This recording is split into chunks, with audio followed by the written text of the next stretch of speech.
Good evening. We'll begin with the Pledge of Allegiance. I invite you to join us.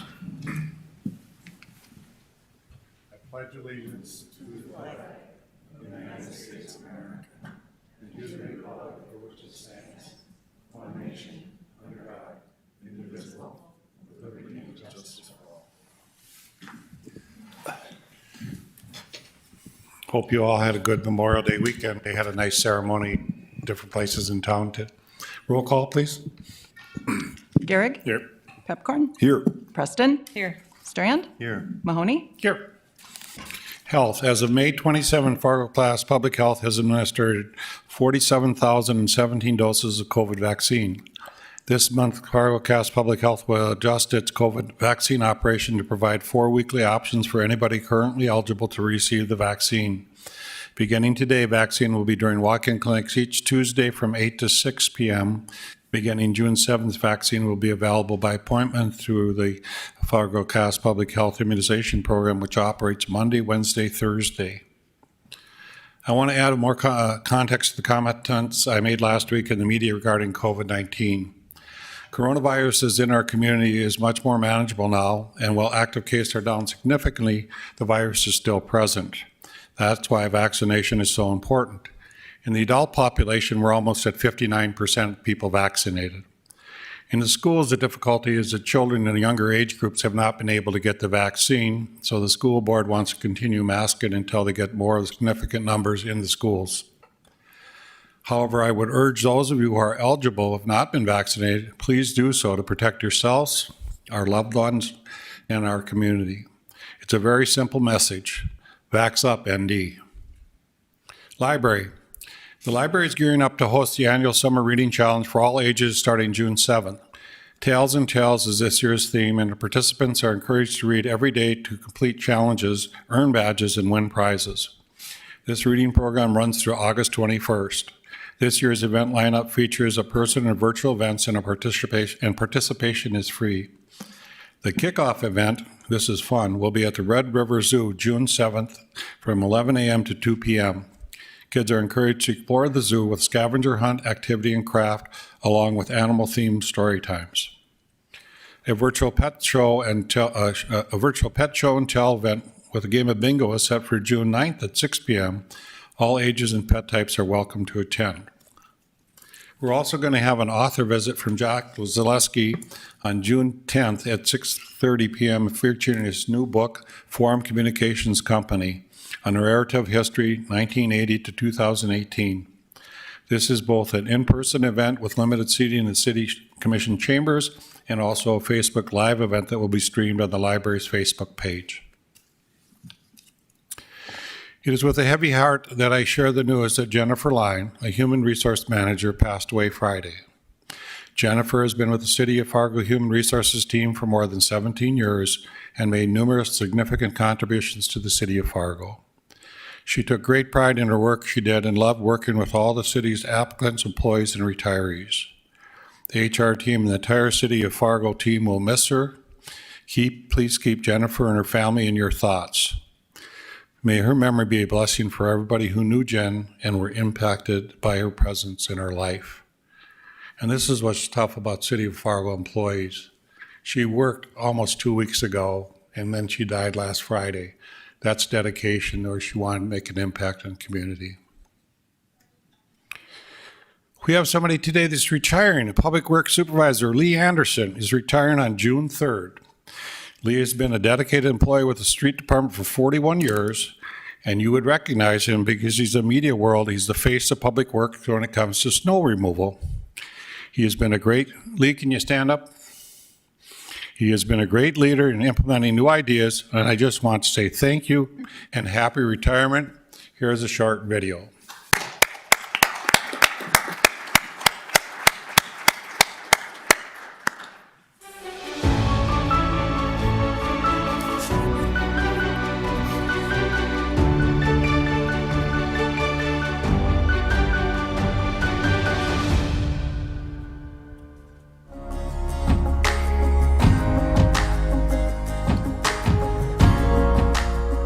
I was putting siding for a contractor, and my dad was a Fargo fireman, I seem to have trouble getting, finding my boss to get paid on Fridays, so I was always going to my dad to float me a loan until I got paid. And he said, why don't you go apply for the city, and they pay on time. It just turned into something that I enjoyed, and I liked what I was doing. And there's a lot of variety in the public works field. We're kind of a spoiled group. We moved a lot of snow together. We've moved a lot of water together, threw some bags, and all the fun stuff, you know. He's been a fixture, you know. He remembered where he came from. He started on the bottom, and he's not going to tell you to do something he wouldn't do. So it makes for a good foreman. It's a great place to work, and I was able to raise my family doing this, and I enjoyed the challenges and still do, but I'll miss being a storm chaser, always out in the heat of the battle. I'll miss that. The excitement when blizzards and floods and windstorms and rain events, there's a certain amount of excitement there that leads to challenges and making decisions, and it's nice to be out there.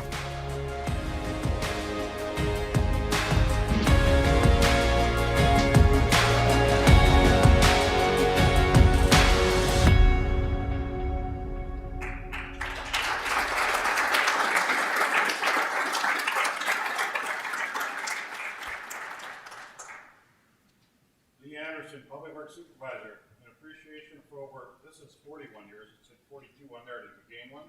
Mayo tomato. Okay, I don't have to pay for that last year? Well, we can talk later. Oh, Not done until Tuesday. we want to thank you for 41 years of dedicated service to the city of Fargo. We don't know who we're gonna get you for the media posts all the time, but everybody got to see you and grow to love that face on it when we were having a snowstorm coming in. But I want to thank you sincerely for the city.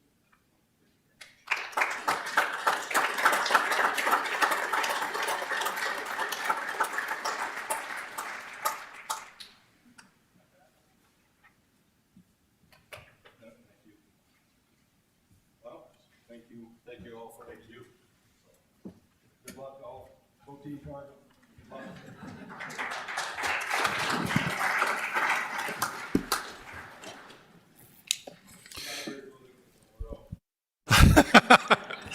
You don't want to stay for the rest of the meeting. Thank you, Lee.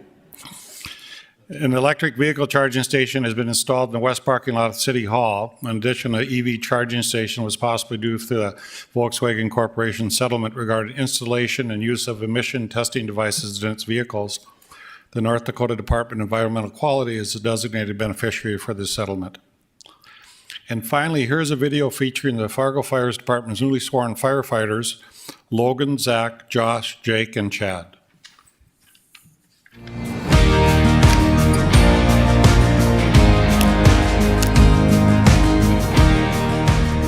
I've been in the area for like the last 7 years, and previously worked in EMS, and have been on those calls with a bunch of guys and loved what they did and want to be a part of that.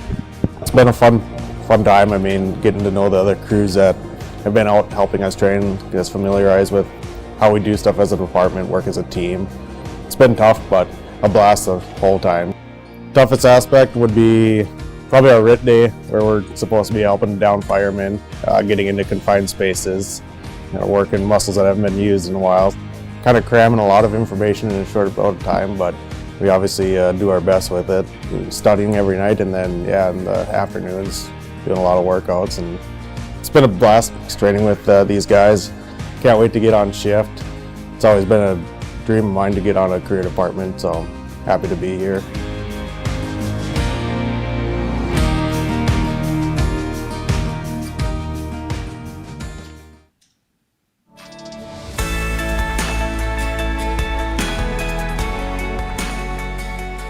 I started volunteering with the fire department when I was 18, down in Houston, and I guess I was attracted to it, for the ability to help people and to be active in the community. I think it's been a challenge, it's for me being married and having kids and trying to balance like a work and family stuff. It's been a little bit of a challenge, but overall it's been good. I think it's a good program. My favorite part has been working with the guys and kind of forming that bond, you know, getting the teamwork, forming those relationships, you know. These guys are guys that you're going to have to count on and rely on. So to build those relationships and kind of build that trust, I think is really been beneficial. It's a lot of stuff to take in, you know. I think at first it can be a little overwhelming, but if you kind of break it up into pieces and focus on one skill at a time, kind of put it all together, it comes a little easier at the end. I'm really excited to get on the truck and to kind of find, I think, where I fit in the department, and maybe find where I might excel, you know, in the different specialty skills, and then build on that.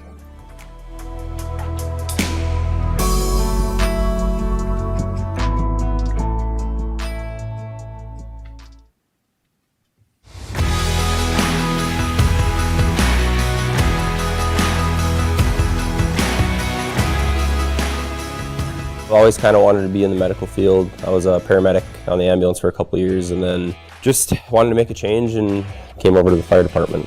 I worked with the Fargo Fire Department for a couple of years when I was on the ambulance, and they all seemed really professional. It seemed like a really great place to work. Fargo has a lot of different equipment. It's a lot to know right away. It's definitely maybe a little overwhelming. You just got to stay busy. You got to be really familiar with everything.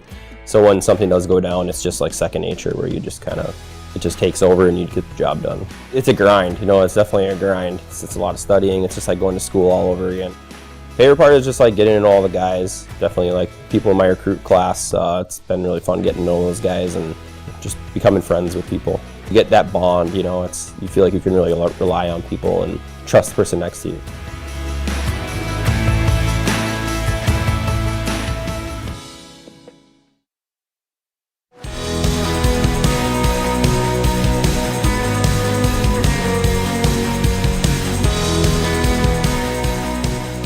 Previously in high school, I joined the military, so I kind of have that background. I was in the military for 6 years, and then after getting out of the military, I decided I still wanted to keep that line of work, and I joined the fire service, and I've been working in the fire service for 7 years.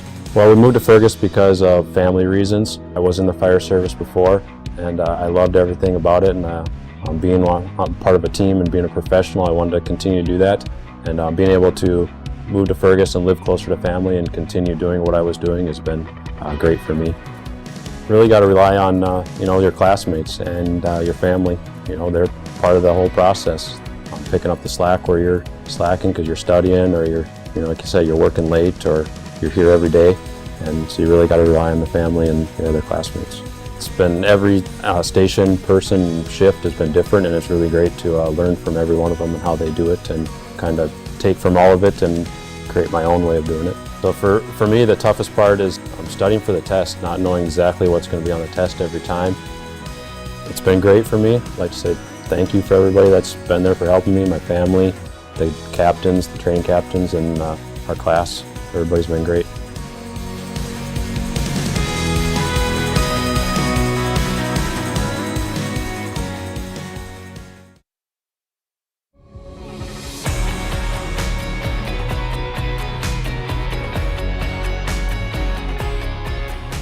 My dad was a firefighter, volunteer firefighter back home on our volunteer department, and I looked up to him a lot, so I just wanted to try to follow his footsteps and help out as best as I can.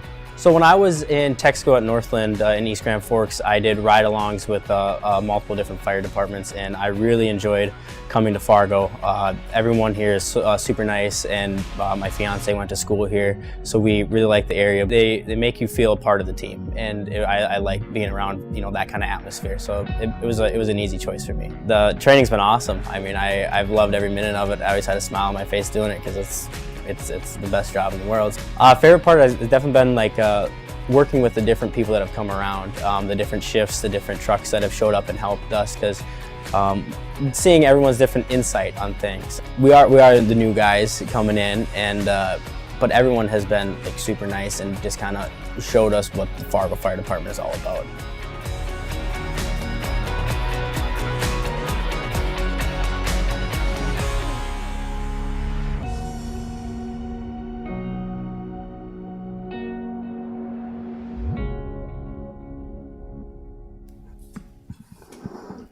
Tony, we keep adding firemen all the time. A lot of guys retiring, or what's going on over Really there? got that turnaround. We're a highly desirable place to live and work, so people are all happy to come here.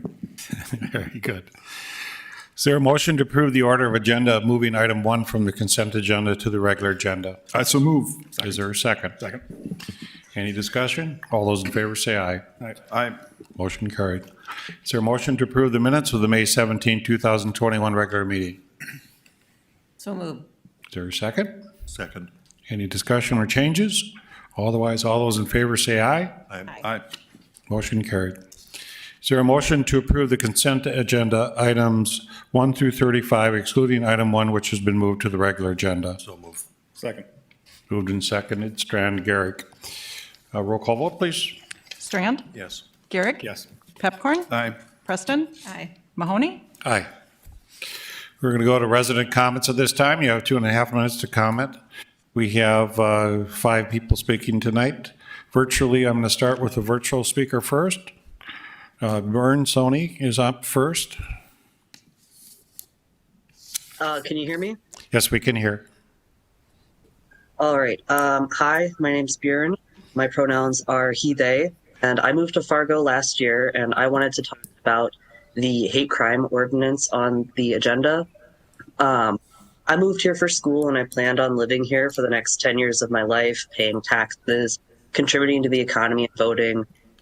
And obviously, these are all things I care about. I wanted to start a family here, you know, stuff like that, settle down.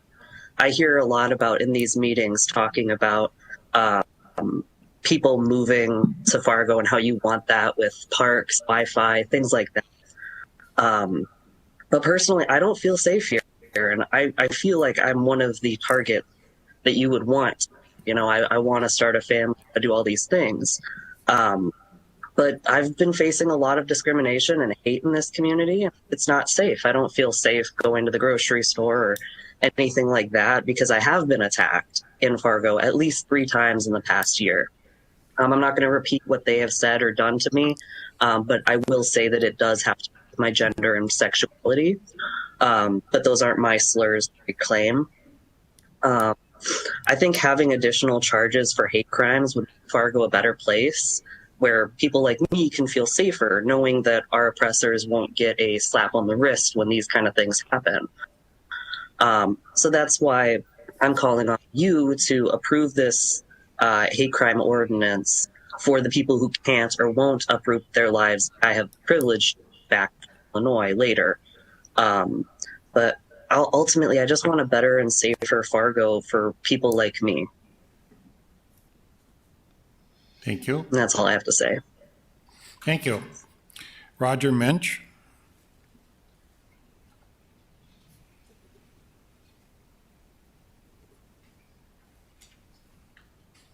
Do I have Roger on? Nope. Okay. In person, Brian Kruger.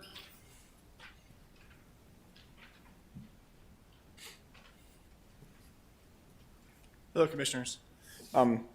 I'll be up here. You'll see me in like a while. You'll see me a lot for the next couple of years or year or so. But my name is Brandon Krieger. I'm just to correct that. But so I'd like to talk today. I'm going to make a couple of remarks on the Bruhala project discussed last meeting. Again, there was a debate between whether or not to approve the tax incentives. As a resident in Fargo-Moorhead, I frequent Bruhala often, especially for the chunks and PB&J. For those of you who have not had it, it's pretty good. More importantly, I did so intentionally during the early stages of the pandemic in order to support the business, even before Congress had gotten their act together. From my understanding from tax incentives, TIFs, rate of returns, etc., my opinion from the general public's perspective is why would you not support Drecker in their venture? I know we did vote to approve it.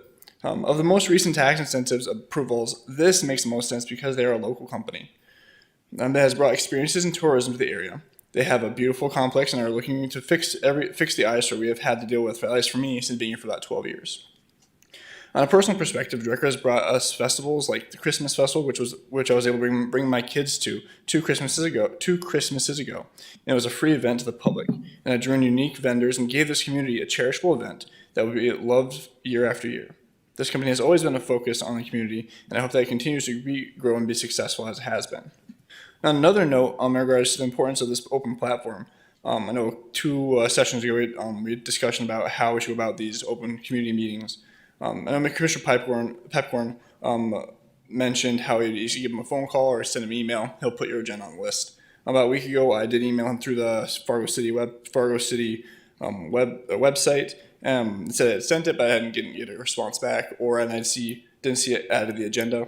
Just asking to address last week his offer to potentially make a PowerPoint presentation or something, evidence and facts to show the incentives actually working for the community. So that would be one thing I would be really interested to see from a community perspective, a slideshow to show us the impact so we stop having these squabbles between members. So yeah, that's all. Thank you. Have a good day. Wes Philome.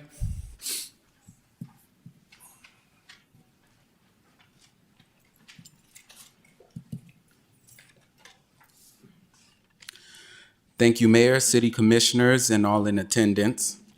Happy Pride Month and solidarity to our LGBTQ community. My name is Wes Philome, and I go by he, him, his pronouns. I'd like to start by saying, long live George Floyd. A little over a year ago, the divide between our city and its marginalized people reached a breaking point. A look across our country would reveal a similar reflection.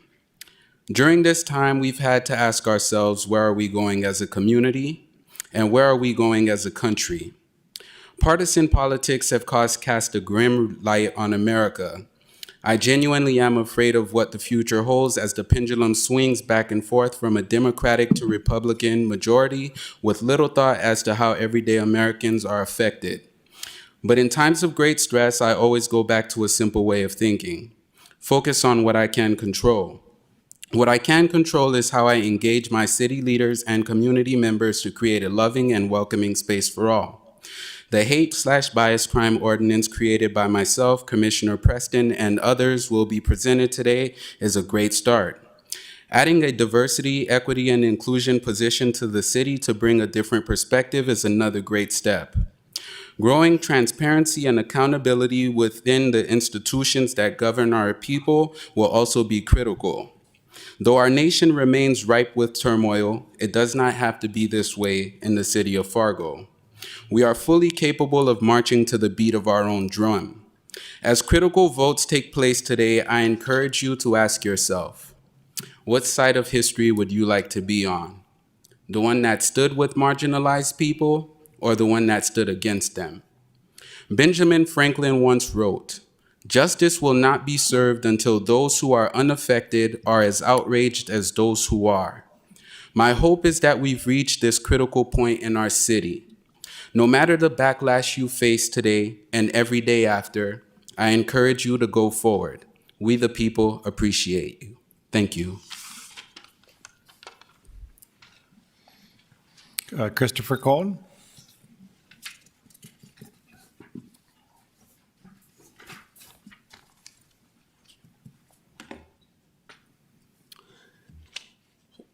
So as an artist, I wanted to talk tonight about public arts, which I do support.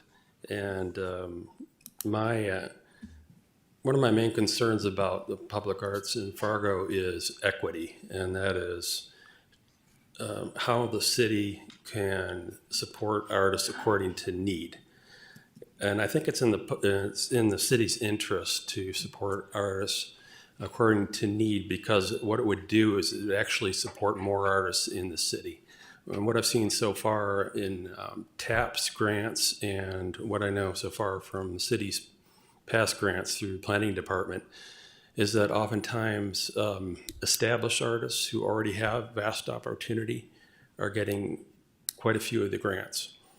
And up and coming artists who are talented are not necessarily getting these grants. And so we're missing out on a lot of the talent. And I think that the up and coming artists who are particularly talented are just not getting a good start. And so we're missing out on talent. So I think if we focus on equity, we're actually going to get a bigger arts community here. So now I didn't start by coming here and talking to you about it. I did start with TAP, the Arts Partnership, as well as one time, a couple weeks ago, I brought it to the Arts and Culture Commission and spoke to the planning director about this. I don't think I got a very friendly reception to the idea, and I don't know why. Now, the Arts Partnership, when I brought up the issue of equity, I was told that they would no longer have public comments at their board meetings as a result of me talking about equity, which I thought was quite a bit over the top response. Since they do receive so much public funding, they really ought to allow the public to speak. And I didn't think it was a really controversial subject. So since the city is really giving more and more funds to the TAP, the Arts Partnership, I think that the city should reevaluate its relationship with TAP, or at least communicate with the leadership there about this issue. Thank you. That closes our public hearing. Now we'll go to the public input opportunity. Tia Braseth is again going to talk about an amendment to the 2020 Action Plan Community Development Block Grant and Home Investment Partnerships programs. She again has found another way to spend money. I'm good at that. Good evening, Mayor and City Commissioners. As Mayor said, I am Tia Braseth with the City's Planning and Development Department, and I'd like to briefly introduce Agenda Item 37A and then move into a public hearing, followed by action to approve an amendment to the city's 2020 HUD Action Plan. So this amendment would remove a recently approved lot that was being considered for purchase by the Cass Clay Community Land Trust. You may recall from the last meeting, May 17th City Commission meeting, that this lot was located in the Roosevelt neighborhood. Unfortunately, another offer was accepted on that property before the CLT had an opportunity to get in and make an offer. However, this amendment also includes adding a new lot to the CLT's portfolio, which is located in the Jefferson neighborhood at 1412 First Avenue South.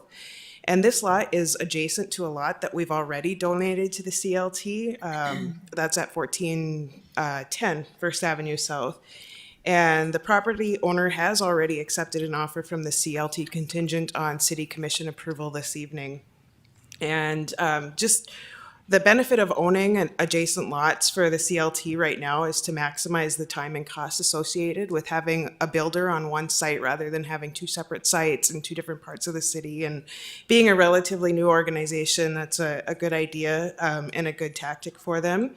And there's currently a one-bedroom, one-bathroom house on this lot that would be demolished, and then they would either build a twin home or two single-family homes at this location. And the director of the CLT is here today if you have any questions, or I might be able to answer those as well. But with that, today is the last day of the 5-day public comment period, and no comments have been received to date. And this amendment has been advertised in the forum on our city website. I've also shared it with our Community Development Committee recently. And unless there are any questions, I would open this up to public hearing and then followed by an approval. Any questions of the commissioners? Is there anyone present who wishes to speak to this amendment? Anyone wishing to speak? If not, I'll close the public hearing. Can I have a motion? Mr. Chairman, move to approve. Is there a second? Second. Garrick, second. Preston, first. Any discussion? Commissioner Strand. Thank you, Mayor. And this is just to disclose that I sit on, even though I do not have a financial pecuniary interest in the CLT, I do sit on their board. So if anybody has an issue with that, let me know as far as for voting. Is it okay for John to vote? Everybody's okay, Commissioner Strand? Okay, roll call vote, please. Preston? Aye. Garrick? Yes. Peppercorn? Aye. Strand? Yes. Mahoney? Aye. I'm going to take item B and C together since they're both a continuance to the 6/28 meeting. Do I have a motion? Move to continue both items 37B and C. Is there a second? Any discussion? Roll call vote. Peppercorn? Aye. Garrick? Yes. Preston? Aye. Strand? Yes. Mahoney? Aye.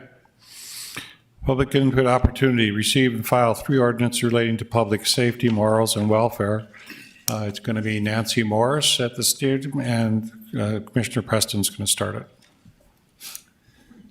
Yeah, just introductory comment. The last year or more, we've been seeing more and more hate crimes across the nation, and this community hasn't been immune to it, as we saw just a few weeks ago with a mosque that was spray painted a couple weeks back. So there's been public excuse me, public comments and public concern about these kinds of incidents, and a request came forward to move forward with this. And if you remember, a couple months ago, we came initially, got an Attorney General, I guess, non-opinion.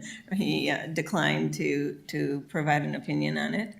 And then we came back probably about a month ago to move forward. So, Nancy. Thank you. Yes, Nancy Morris, Assistant City Attorney. I am here to present the 3 hate crimes that are being presented. It's the criminal mischief, simple assault, and harassment. And what this does is add an element to the existing offenses that are already in city ordinance. And the element is that the motive of the individual committing the offense was because of the particular characteristic of the victim as a protected class member. So it actually adds an element to that offense. The language that is being proposed is similar to that which was proposed at the state legislature. At that time, that the language also included information, data collection from the police chief, and training. That is not present at this time, but I do believe there is a forthcoming resolution, and having spoken with Chief Zawalski, that we will be providing some data information as well. Whether this crime is charged or not, the victim information will also be made available to this commission. So at this time, I would entertain any questions regarding these offenses. Commissioner Again, they're Pepcorn. Class B misdemeanors, which is the highest offense that the city of Fargo can impose.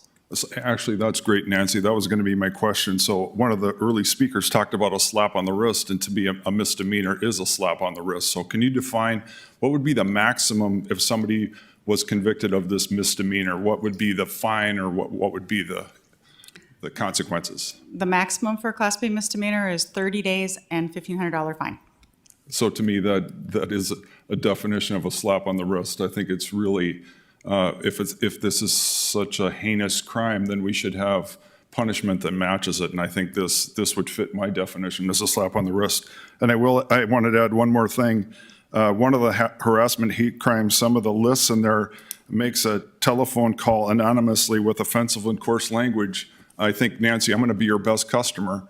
And so maybe you can send me an email as to what I need to do, because Lord knows I get a lot of all those definitions, and I'll just pass them on to you. So I look forward to that. Thank you.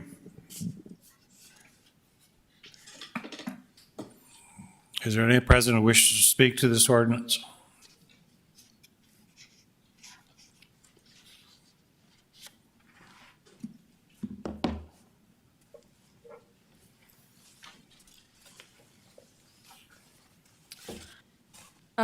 My name is Arden Light. My pronouns are he, they. I'm a student, an activist, and I've worked with the team on this ordinance. I would like to address the common argument that we don't have hate crimes here by sharing one of the times I was the victim of what would have been a hate crime. And I have previously spoken about some of the experiences I have had as a transgender person, but this one is an experience that would have been an actual crime. This occurred when I was in high school. I spent almost every day this summer after my junior year at the skate park just on the other side of downtown. I was friendly with a lot of the other guys there.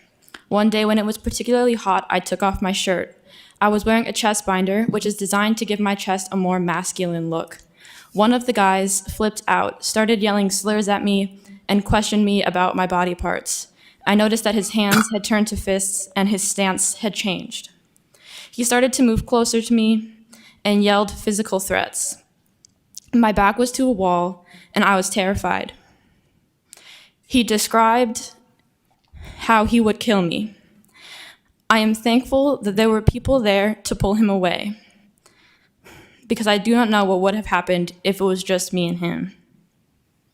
I could talk about various other threats I have received from people and crimes that have been committed against me because I am queer, but this is the event that has had the biggest negative impact on me. I know I am not the only person in this community who is fearful because of who they are. I know that enacting this ordinance will not make hate crimes go away, but it will tell the protected classes that the people elected to represent them do not tolerate or condone hatred and are working to create change. I know that 75% of transgender youth feel unsafe at school. Imagine if all those kids knew that the elected officials in their city cared about them. I know that almost 50% of transgender youth will attempt suicide before turning 18, but having one supportive adult cuts the suicide attempt rate in half. Imagine if all the transgender youth in this city knew that their elected officials cared about them. I would like to end the same way I try to end all of my speeches about my negative experiences, by saying that being transgender is not bad. It is not wrong. Transgender people do not need fixing. I am proud to be transgender. I will not hide. I will not be intimidated. I will stand tall, and I will speak my truth. Thank you.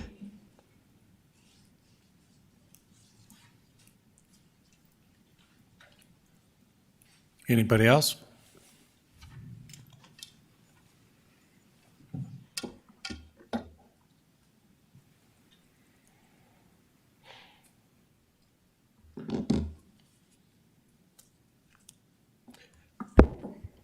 My name is Avalon Fireheart. My pronouns are he, they. I would like to address the commission about possible hate crimes that have already occurred in their community that they may not know about. For one, 2 organizations, Bridge the Gap and One Fargo, regularly display flags on the I-94 footbridge, showing solidarity and unity with their more marginalized community members. Regularly, these 2 organizations have the police called on them every single time they go out there, because they believe that these 2 individuals and these 2 organizations are violating a statute that had never been brought up for any other display on that bridge, whether it be sporting events or what have you. But every single time with these individuals, they are harassed and continually subjugated to taking time out of their display of unity, solidarity, and love to placate these individuals who keep calling the cops on them. Secondly, I would like to speak to you guys about the incident that happened around about last year, but with a man named Paco Romero. He was struck by a car and carried for 3 city blocks during an otherwise peaceful protest by a hateful individual who did not agree with the message. Thirdly, I would like to speak to you about the transphobic and homophobic slurs that are screamed at individuals such as myself and some of my other friends standing behind me during Pride events, or even in this very building, that were allowed to speak by some of these commissioners. One such commissioner reprimanded this individual, and I applaud their bravery. Some of the other commissioners did not see an issue with some of the things stated, and I do not personally agree with that. I thank you for taking the time to actually put a hate crime ordinance into place and to show that you actually care about your community members and you actually listen to them. Thank you.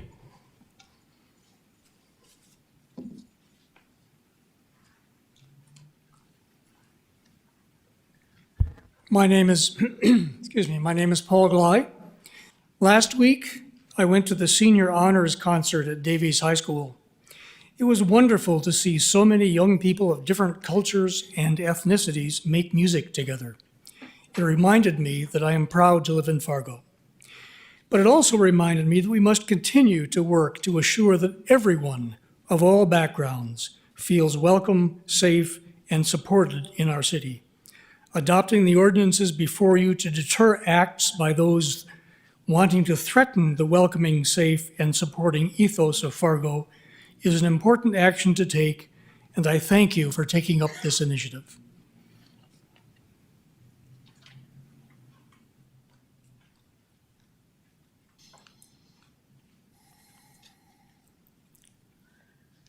My name is Cindy Roholt, and I'm here to speak for the Red River Rainbow Seniors.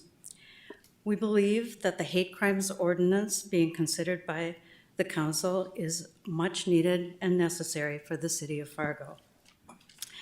Any crime that has been committed should carry an appropriate penalty. Where an individual has been targeted for a crime because of their race, color, ethnicity, national origin, religion, disability, gender, sexual orientation, or gender identity, should also carry a secondary charge that reflects this additional offense. We believe data about bias crimes should be collected and studied and also be open to the public. To Commissioner Pepcorn's point, perhaps this is just the beginning of the city of Fargo appropriately supporting its growing diverse population. Thank you.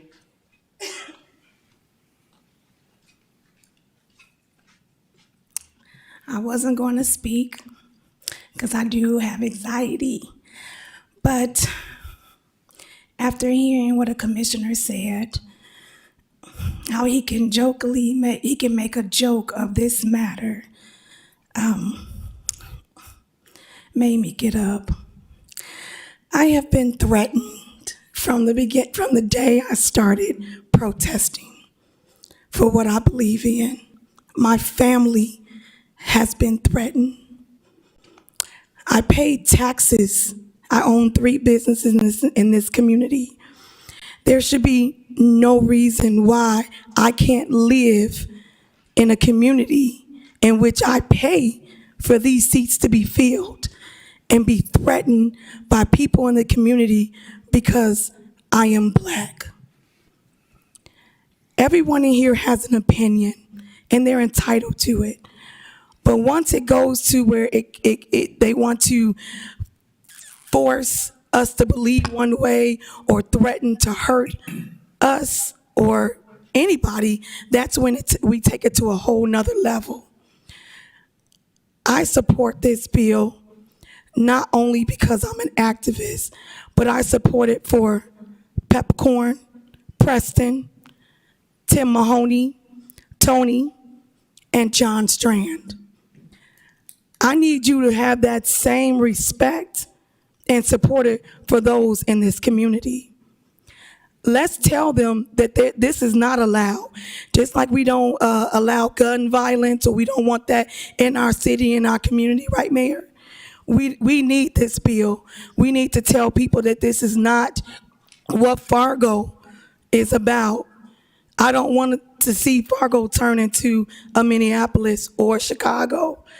I want this to be a safe place where we all can live and we all can raise our children. So please support the bill. And if you can't do it for me as an activist, do it for these people sitting here in these seats. Do it for your loved ones that might have to be targeted for being who they are. Thank you.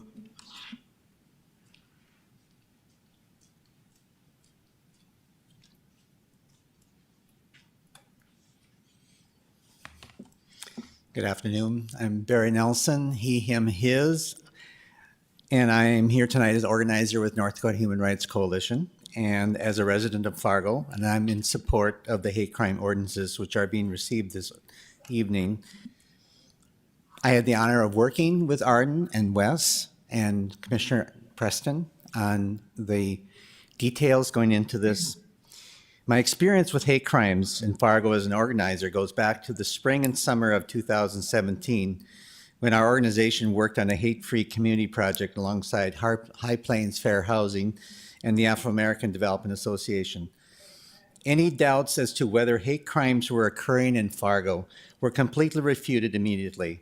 Not only did we have a number of high-profile, highly public, and serious hate crimes occur in that time period, but in several community forums we held, we were inundated with dozens of stories of individuals harassed, threatened, having their property vandalized, and experiencing bodily injury.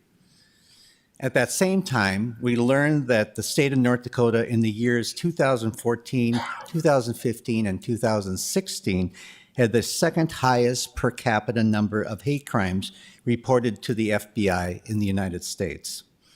The number in 2019, the last year that this has been accumulated, was 18. 2 were reported from Fargo, 1 based on race, 1 based on religion. There is no reason to believe that the incidences of hate crime in this community has decreased.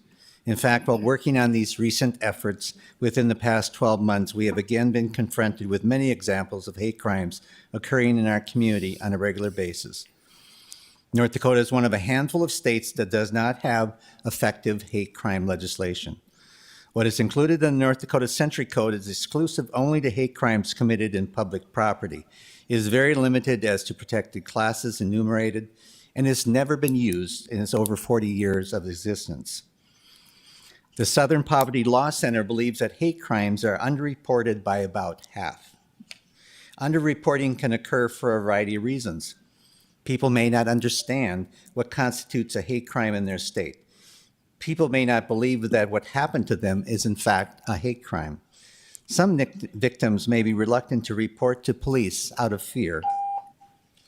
Am I time limited? Yes. Okay. So, thank you.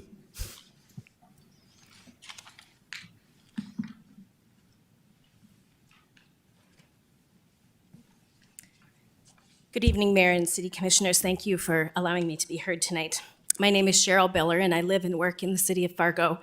I also work and participate with a local group called Moms Demand Action. We are a grassroots group of volunteers who advocate for public safety measures that protect people from gun violence.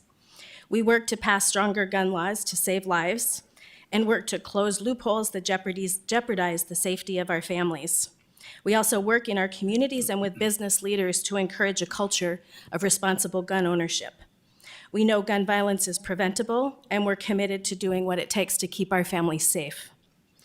In an average year, more than 10,000 hate crimes are committed in the US that involve a firearm. That's more than 28 every day. Easy access to guns gives a single hate-filled individual the means to shatter numerous lives and whole communities. The vast majority of hate crimes are directed against people of color, religious minorities, and LGBTQ people. Among reported hate crimes, racially motivated crime is the most common, and nearly half of race-based hate crime targets Black people. 3 out of every 4 trans people killed are killed with a firearm. We know that we cannot fully address gun violence without also addressing racial and minority group injustice. We also know that public policy, often in the form of city ordinances like this one or state and federal legislation, can shape and direct culture. This ordinance is a healthy step toward creating a safe community for all of us, and I urge you to pass it.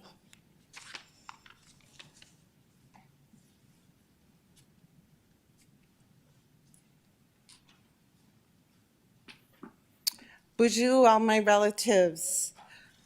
I am Tracy L. Wilkie Wabishki Guiden Ikwe, a citizen of the Turtle Mountain Band of Chippewa and a resident of Fargo. I believe the anti-hate ordinance is well overdue. I was born in Fargo 53 years ago, and I heard stories of what my mother experienced being a Native American woman living here in Fargo. My mother passed away July 2nd of last year, so I honor her, and I spent my whole life working against the injustices of the system. I am the secretary for the North Dakota Two-Spirit Society and Alliances, and also an advocate for children and families with emotional and mental health challenges. And I would appreciate you passing the ordinance as it is long overdue. Miigwech, thank you.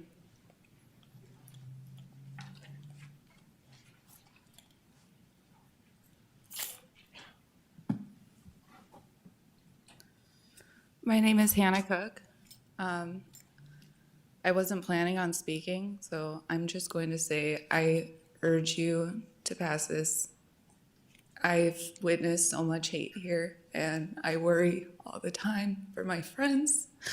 As an activist, it's terrifying. It seems like a lot of people in the city just have a natural hatred for anything different from them. Even as a white woman, I've been threatened to be burned at the stake. And, you know, it's just, I just want you to pass it. Thanks.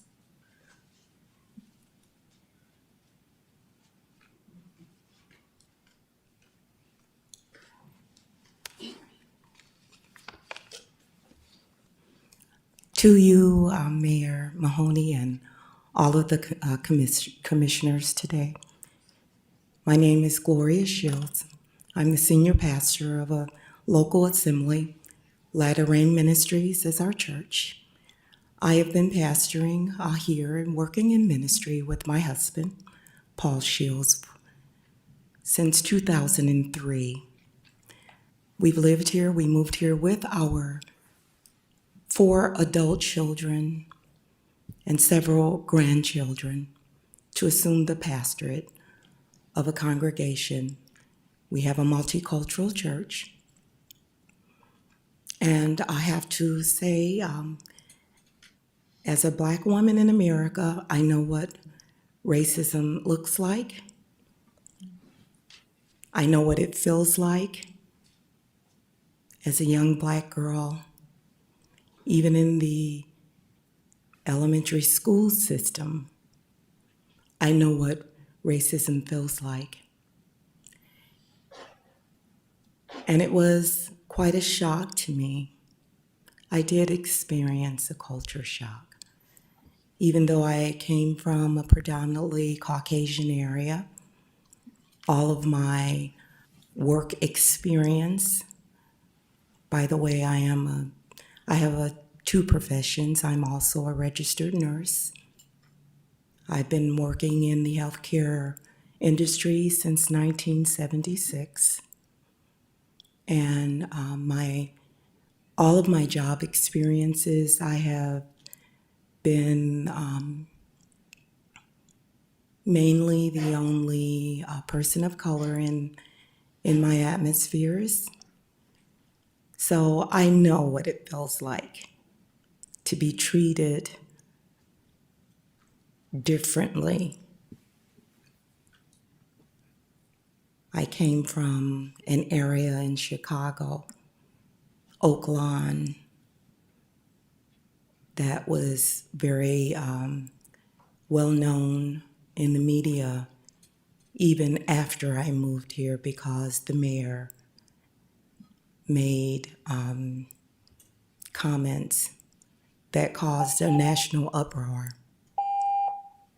So please, I urge you, as a woman of God, to pass this ordinance, because it is needed in this area.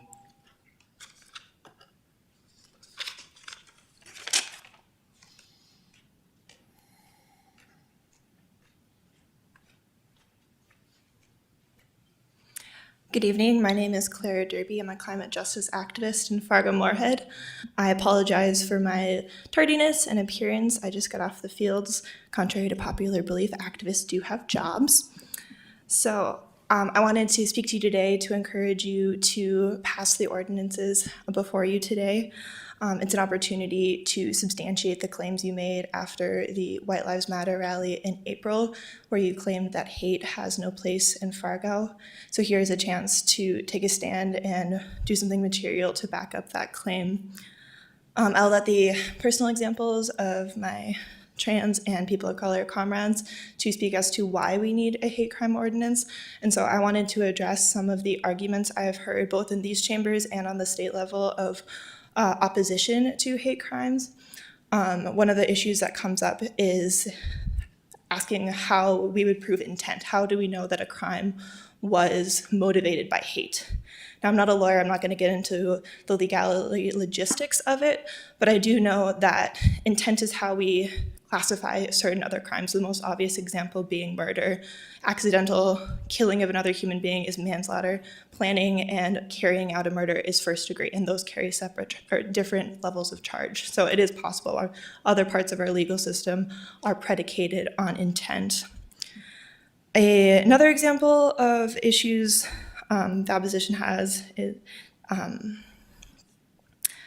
people say that this is thought crime, that we're like policing people's beliefs. Again, that goes back to intent. Like, it's not necessarily illegal to hate someone for the color of their skin, their sexuality, etc. It is illegal to enact that. I use an example. And then furthermore, there's the issue of underreporting. Like, we don't have the statistics to say that like we have X amount of hate crimes in Fargo, North Dakota, therefore we should pass a hate crime ordinance. And that is also because of that there is currently no system to report that. And so having this hate crime ordinance in place, we can actually get data and information as a first step to solving problems.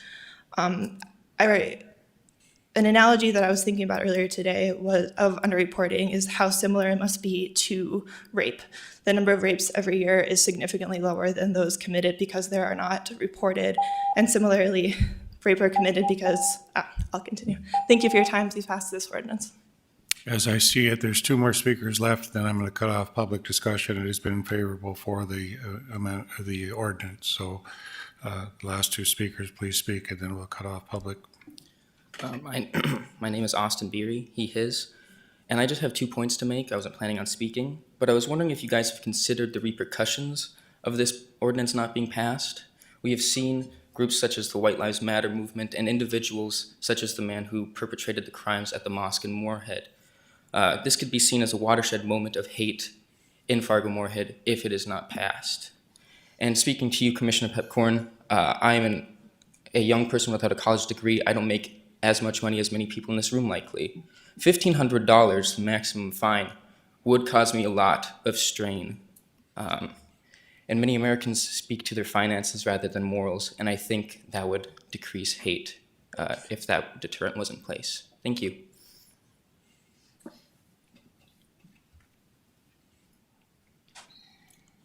Wes Philome, he, him pronouns. I'd also like to speak to the comment about it being a slap on the wrist. I don't think that, someone who doesn't see value in the ordinance can simply speak for people of color or religious people or the LGBTQ community. Because the current system that we have in place, I'll give an example. We were on the bridge and someone walked up and said, basically told us to go back to Africa as we were standing next to a flag that had the symbol of Africa on it. Minutes later, that person would rip down our pride flag and take off with it. Clearly, his actions were motivated by hate. We detained him. We called Fargo PD. Cops showed up. And they gave him a $20 ticket, basically a citation, and he was able to walk off and wasn't even placed in handcuffs. So that's the basis for what we currently have as far as hate crimes. And so going forward, a 30 days in jail and a $1,500 fine is way much more than that. Another thing I want to share with you guys is we have the reported mosque vandalism. We have the Jesus statue that was also spray painted. But within the last 2 to 3 weeks alone, I've had a person of Asian descent that reached out to me in traffic. She was approached by guys in a truck. She rolled her window down thinking that they wanted instructions, and they spit in her face. A Native person also reached out to me, and she had the N-word spray painted across her garage by somebody. Neither of these people were brave enough to actually report these crimes because they don't think that anything would actually be done about it. We've reached a point in America where I understand that speaking about racism is uncomfortable, but when it's been going on for over 400 years towards a targeted group of people, it's unfortunate. Just imagine what it's like living in that skin compared to just having the conversation. It's time that we rise up, and it's time that we make a change, and it's time for Fargo to be a beacon of light across this entire country. Thank you. Close public hearings. Do I have a motion? Mr. Chairman, I move to approve, or this is receive and file, so approve the motion that's suggested. That's correct. I suggested a motion of receive and file and set it on for first reading at the next regular scheduled meeting. Is there a second? Second. Any discussion? Mr. Chairman, if I could just acknowledge the courage of the individuals that got up and spoke tonight. I think they captured every point that I would ever say. So, thank you. Commissioner Garrick. Nancy, to be clear, this doubles that penalty though, right? A Class B misdemeanor is 30 days in jail up to, and $1,500. This hate crime legislation would double that, would it not? No, it would not double It's it. just It that. is a Class B misdemeanor if this is charged. Okay. Okay, thanks for the clarification. Look, I'm assuming that everyone that came up and spoke here is speaking for pure reasons. I believe what you're saying. However, in an attempt to bring us together in an agreement that crime is bad, and we all agree that crime is bad, what we're doing is we're further dividing the population by cutting them up into little pieces and saying, you get this law and you get that law. If you're black, you get this. If you're white, you get that. If you're a male, you get this. If you're a female, you get that. If you're trans or cis or whatever, you get this or that. That is racism. That is sexism. That is all the isms rolled up into one law. You're treating people differently. That's exactly what we're trying to get away from doing. So there's cities that have instituted these laws have not fixed the problem. There are 0 examples, and I've asked for them. 0 examples of cities who have instituted these type of laws, and the crime rate went down. It never does. There are 0 examples. So I understand you all want to do this for good reason. But the reality is that this does not make a difference. It does not do anything besides divide us. Mr. Chairman, if I could. Mr. Preston? Let me just reply to that. There is nothing in any of these ordinances that specifically say targeted towards any particular race. It is any hate crime that would be targeted at anybody, no matter what the race. So whether you're black, brown, white, whatever, it applies if it's targeted, if the crime is targeted because of that. So it does not exclude any race. Number 2, to be honest with you, if this is successful, we will see the numbers go up because people will be reporting it more often. It is an issue of safety and security and a sense of being able to live in a community where a person feels safe. And yes, this is just the beginning. It is not going to cure everything. It's not going to completely make people feel safe and secure, but it is the beginning. And I would hope that this would continue on in a conversation with the new position that we're hopefully going to visit tonight as well. There's other programs, other activities that need to happen in following this. Commissioner Strand? Thank you, Mayor. To all of you who are speaking to us tonight, thank you for showing up, and thank you for standing up for what you believe in. It takes that to create the change to make a community what we all want it to be if that's where we live. And to all of you, all of those folks across the state of North Dakota that are living in little towns and don't feel safe, come to Fargo. We talk about jobs and workforce and careers. Come to Fargo, where you will be safer, where you will have an institutional protection for your diversity and for who you are. It doesn't exist in the rest of the state. And isn't it ironic, Commissioner Preston had to hold off on this discussion because there was a fear that the North Dakota legislature would preempt us from having this discussion. That's the state we live in. They just don't get it, that there are people who are at risk and who are marginalized, who are targeted, and who don't feel safe, and who don't feel welcome, and who don't feel like they fit in, and who feel like they're looked at like they're in constant judgment, and they're not welcome here. Enough of that already. So all of you in North Dakota, come to Fargo. We're going to protect you as best we can, despite the fact that the state does not choose to do that on your behalf. We will here in Fargo. And we'll stand with you, with each other. And again, I want to acknowledge the courage of the people. I never thought in my life, I'm a gay guy, I never thought in my life I'd ever hear people say the word gay publicly, or see a public official who's gay, or hear the word trans publicly Thank goodness we're to that point where we can be that honest and frank with each other. Genuinely, authentically with each other, present with each other, listening and hearing and learning from each other. I'm proud of Fargo tonight.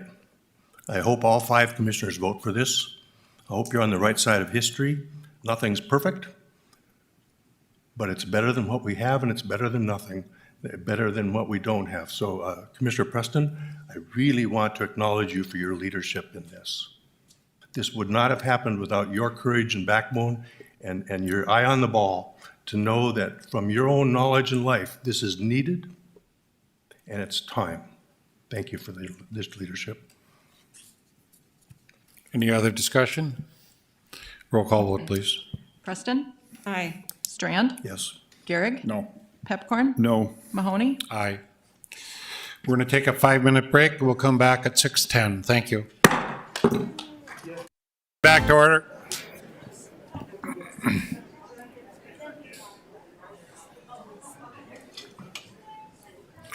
People want to visit, they can go outside the chambers now. Thank you.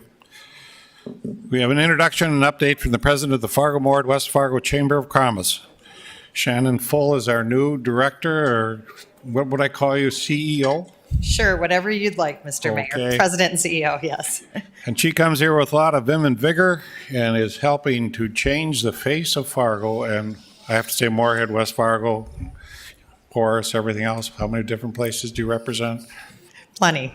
Welcome So, aboard. thank you. Thank you, Mr. Mayor and commission members. Thanks for the opportunity to be here today. I don't come with any agenda, but just an introduction of myself and some of the work that we're doing. I've had the great pleasure of leading a chamber and economic development organization for 21 years in 5 different states. Started in the Minneapolis area, then went to Melbourne, Florida, Cedar Rapids, Iowa, right at the flood of 2008. So very familiar. We had $6 billion worth of damage, 1,200 homes and 5,400 homes and 1,200 businesses destroyed. So I'm very familiar with, unfortunately, the flood, all of the aspects of flood recovery. And then to Appleton, Wisconsin, and back to Minneapolis.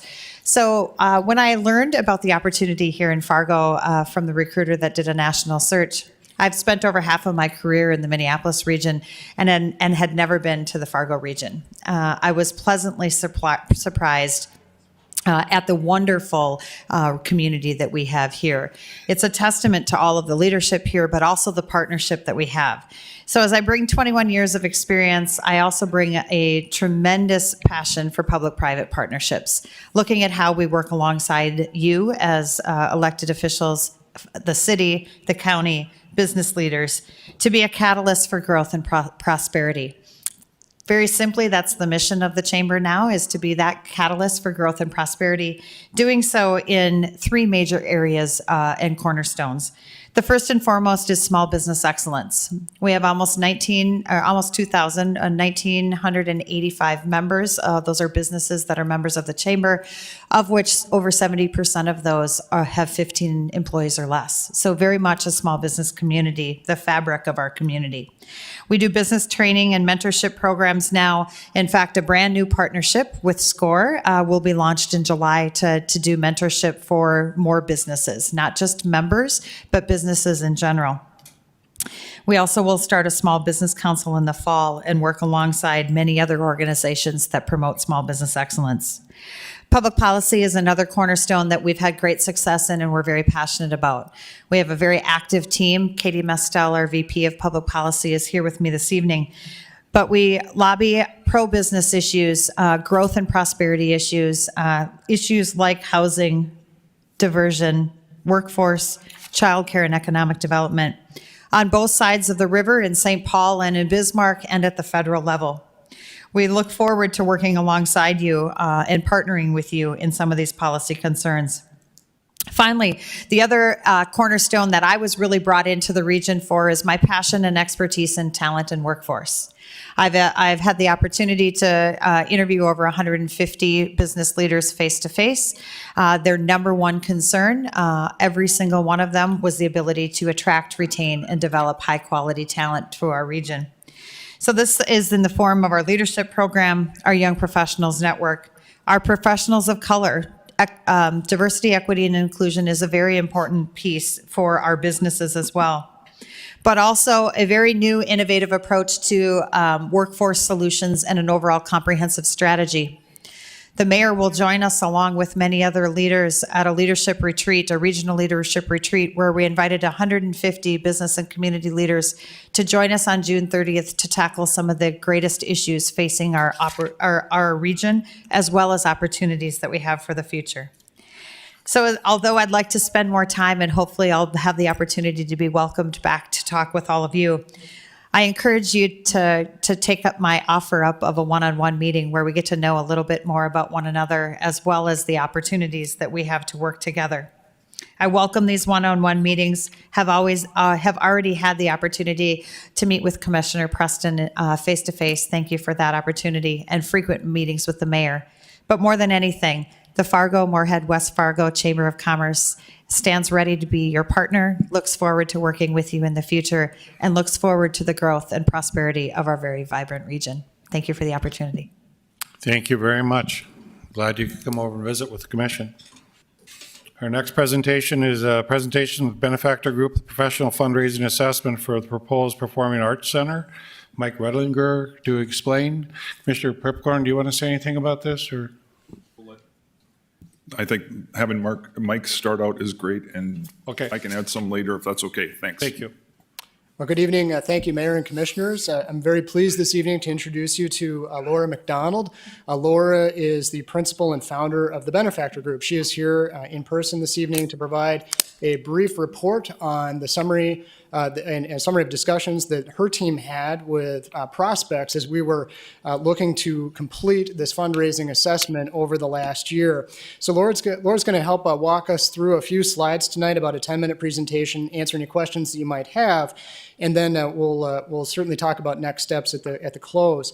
Just a brief background: we engaged Benefactor Group in September of last fall to conduct a fundraising assessment to look at the feasibility of a capital campaign should the commission in the future elect to initiate a capital campaign for the construction and operation of a new performance center in Fargo. This work was especially challenging in pandemic times, very difficult for us to continue that work while people were out of the office or working remotely. But I really want to applaud this team because they did a nice job trying to find people where they were and really connected with key stakeholders. And you'll see that in my cover memo, and Laura will summarize those visits that she had, many of those virtually conducted, so that we were able to still get a good sense of where the community was going to be on the Performance Center.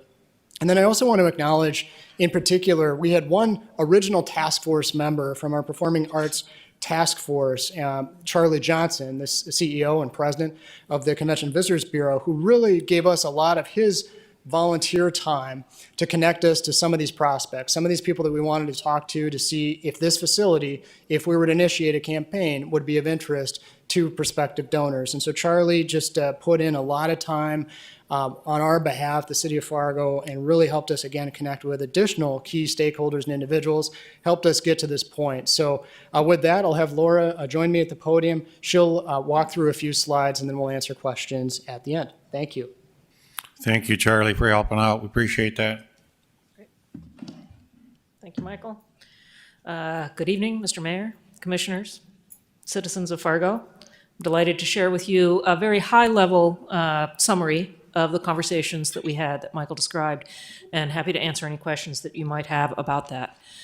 In conducting these interviews, really, we were trying to drill into 4 or 5 questions that we know are at the foundation of any successful fundraising endeavor, like the one that you are considering to complement any public funding that might be available for the creation of a performing arts center.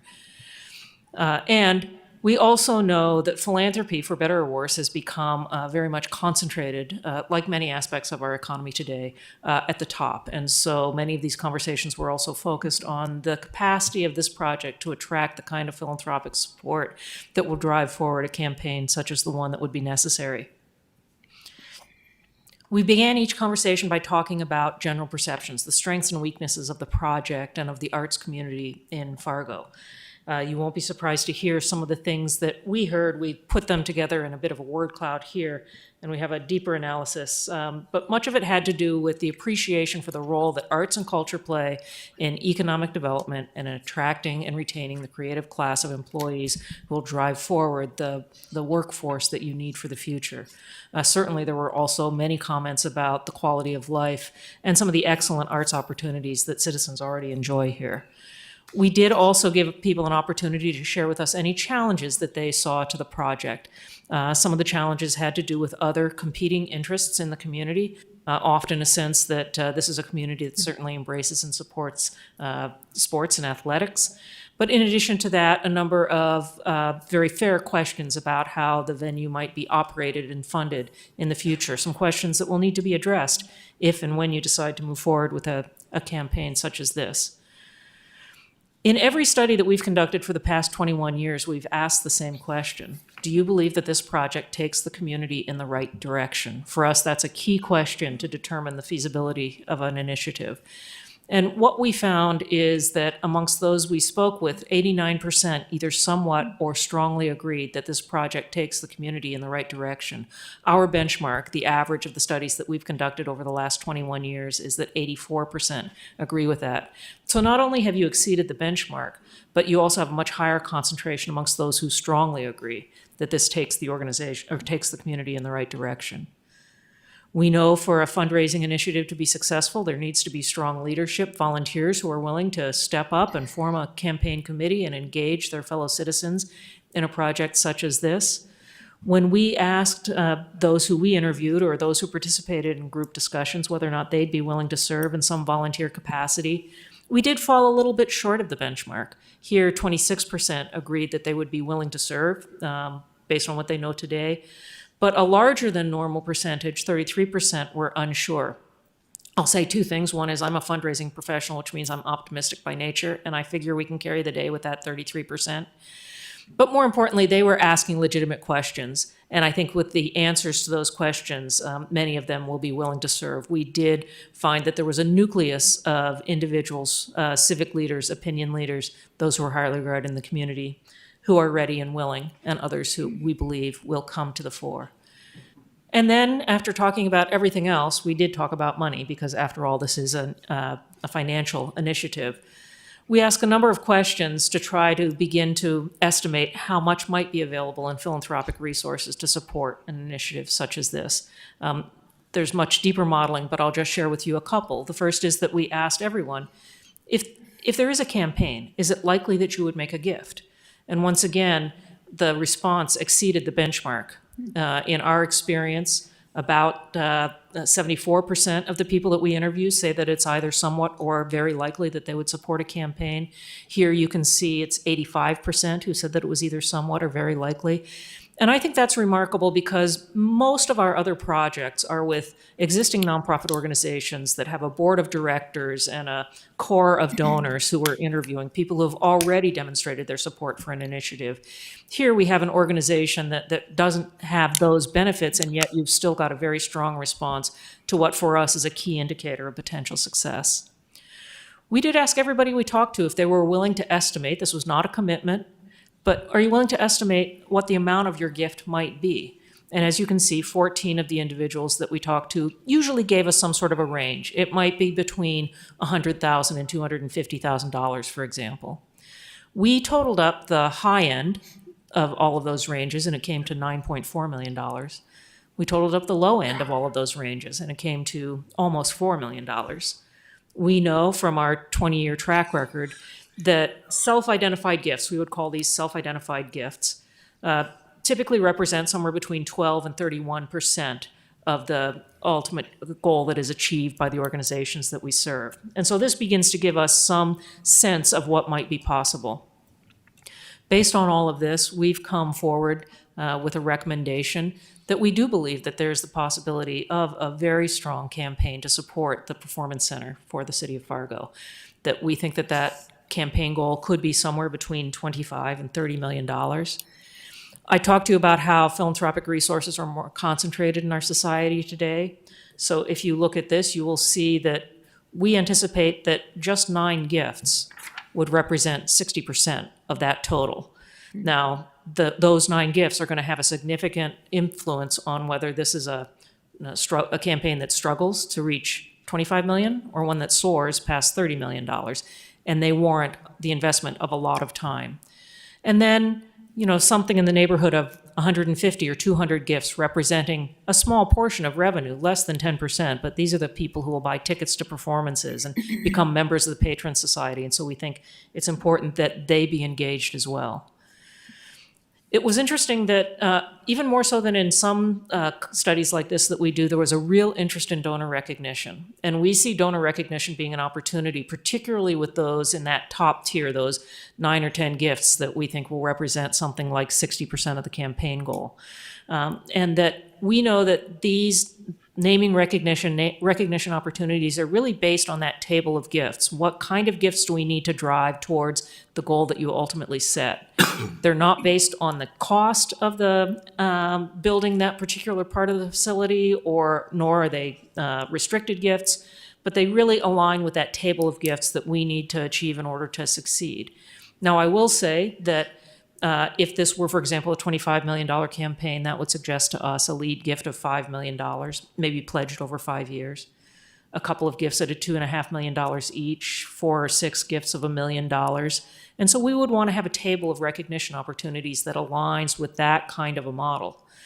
There's a separate calculation if somebody, and that might be something like the stage or the auditorium or the lobby or the events venue in a building such as the one as you're considering. There's a different calculation if somebody wants to put their name on the outside of the building, if they'd like for it to be the Smith or Jones Center for the Performing Arts. Typically, that industry standard is that it would be either 50% of the fundraising goal or 20% of the actual cost, whichever is greater. So you can see that this is also beginning to drive us towards a conversation about something in the neighborhood of $25 to $30 million. But we did find that there was some interest in having conversations about both recognition within the building and possibly even a naming opportunity. I'll move forward quickly. We would imagine that this would be a campaign that would take 6 to 9 months to prepare. There is work to be done. For one thing, if donors are going to support this, they're going to want to support a 501c3, a nonprofit organization, and so a partnership needs to be forged there. Also, some of those questions that were raised during our conversations will need to be answered, questions about how this will be operated and managed and funded.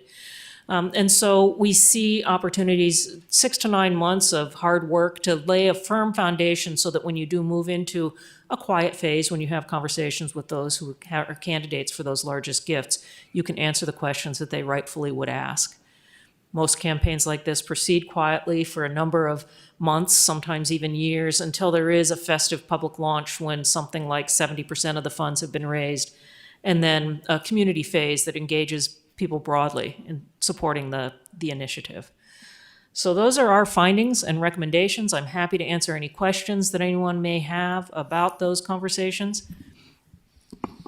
Commissioner Pipcorn? Yep, Mr. Chair, just a couple of quick things. First of all, I want to thank Mike and obviously Charlie is here too. We had other people in the group. Kent was involved and it's, to me, this is just the next milestone. There's still many miles to go. I guess that's the way I would describe it. But I would say this is very positive numbers. And I just want to give my PR speech about the benefits and how important. I believe this isn't an option. This is absolutely necessary to be built in Fargo. And the reason is workforce. One of them is to attract workforce, we have to have amenities. It's like recruiting. And we are behind in the recruiting battle right now. And so I think this is very important. It will have a positive impact. The Fargo Dome just came back with their economic development, $65 million a year they create in revenue. And so I don't know, it'll be a different form. I believe this building will, but I believe it'll be the same impact. Huge economic impact, but also workforce impact. And so it's going to be a winner on a multiple number of levels, but there's a long way to go. And I want to thank, this is a professional group. This is what their specialty is. And so they've done such a great job, but they've also showed us we have a lot of things left to do to check off the boxes. And Mike's good at keeping us on task. And I do think as a group, we all have to decide whether we want to go forward. But I think this is not an option For the city of Fargo and for our region, we have to do this because to recruit doctors, to recruit people to come here, you have to have these things. It's mandatory or people aren't going to come here. So that's the end of my spiel. And I do want to, I think it was our group did a great job. And obviously John was a co-chair at one segment. And I do think that the committee will have different phases of groups in the committee. And so that's my comments and we'll leave it at that. Thank you, Mr. Chair. Thank you. Commissioner Garrick. What is the impact of having places like Blue Stem in the community? Blue Stem's going to be the same size. If we're using the same numbers as the last study that we did, same size number of people for capacity, what is the impact of having something very similar just a few miles away? Well, a couple of things. One is I can speak to the fundraising impact because that's our specialty, but we are exposed to a lot of arts, culture, and humanities work, and I can share with you that, to Commissioner Pepcorn's point, what young people want, Gen X and Gen Y, when they move to a community is a variety of opportunities. They want a variety of options. Now, we know that the other venue is available only seasonally.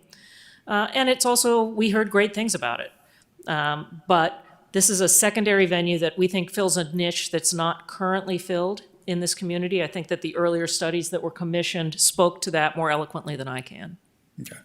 And, again, I'm using the old information from a couple years back about the size of the building and what it would cost. I think back then it was between $60 and $70 million. And back then we always said we wanted at least half to be privately funded. Right now we're not getting to that point of $35+ million. Do you think we can get there? It would be speculative for me to say. I think that it all has to do with the top 10 gifts. So whatever those top 10 gifts yield will be a strong predictor of what the total will be, just because of the way philanthropic resources have become concentrated in our economy, as have many other sectors of our economy. That naming opportunity probably is the one chance that you have to push this beyond $30 million. Yeah, so my comments are the same as they were 2 years ago. It'd be great to have it. It's something that people want, but what are people willing to pay for? You can say you want a lot of things, but are you willing to spend the money to get it? And for us, if we have a building that loses $200,000 a year, that's $200,000 tax dollars that could go to other things. So if we can get there with the funding, okay. But if we're kind of not sure, then I think we need to be more sure before we move a whole lot further.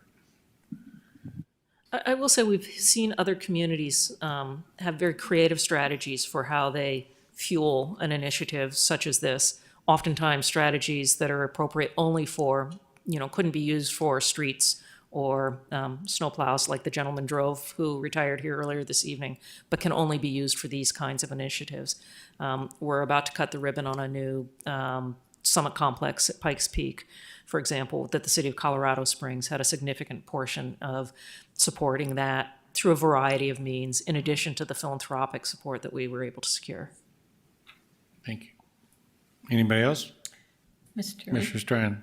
Thank you, Laura. I'm just curious, when you're selling something or enrolling people into a vision, that vision is really critical. And when we began on this process for you reaching out to gauge financial support for a performing arts center, the pandemic was unfolding. Yes. And I'm guessing that people are wondering, where will we all land when the pandemic's over? Mm-hmm. Will public art spaces be better or worse, or will they be different? Will they be bigger? Will they be smaller? Will there be any? Or will that be everything? So that's what I'm just curious is how do you gauge that? Well, because we don't know. I'm all about art, but what I don't know is where we'll be in a few years and what the world will look like, and if we can have gatherings like that and centers like that, and yet we need to keep moving forward. So how do you balance all that uncertainty with the realities?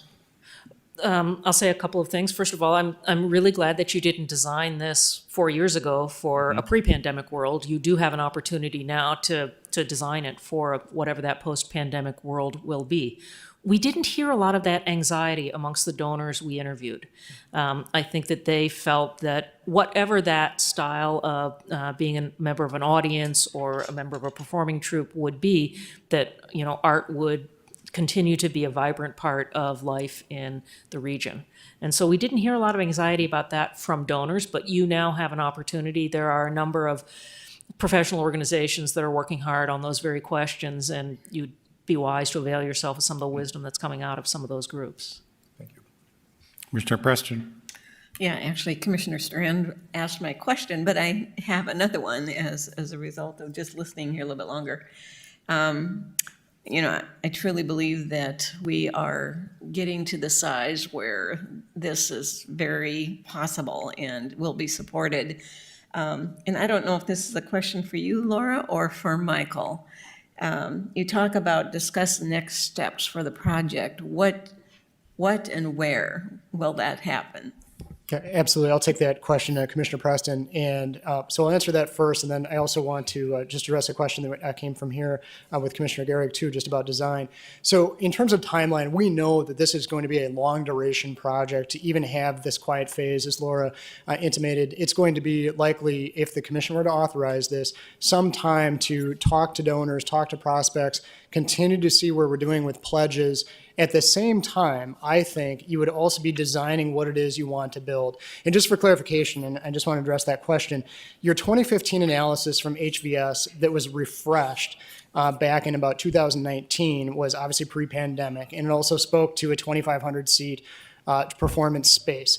And so we think that there are likely some things there that you would not do if you're going to take it to full schematic design. And there are likely some things that you would want to add in. There are likely some things that are missing that we would want to take into a full design process as we were looking to scope the project. So the price tag that we took out within the feasibility study was simply the inflated number from the 2015 analysis that HVS provided, bringing that to present day construction figures in 2019. We would absolutely have to get to work and put pencil to paper about trying to find economies, efficiencies, and figure out what we really need to build to. That is something that I could see some additional market work just to try understand, is the market in 2022, 2024, 2026, that same market that we were thinking we were going to build for in terms of touring Broadway, in terms of the FM Symphony, et cetera. We would really want to get that market research kind of fine-tuned even that little bit more before getting into large-scale schematic design, so that we knew we were building, for example, a $60 million facility or a $62 million facility. So there's a lot of steps along the way, but I think the question really of the commission, and it doesn't have to be answered tonight, we can set aside time at a future meeting, is just where to go from here. With the conclusion of this phase of work, you'd really be at that kind of juncture about whether you would want to actively engage a pledge process and pledge solicitation from donors.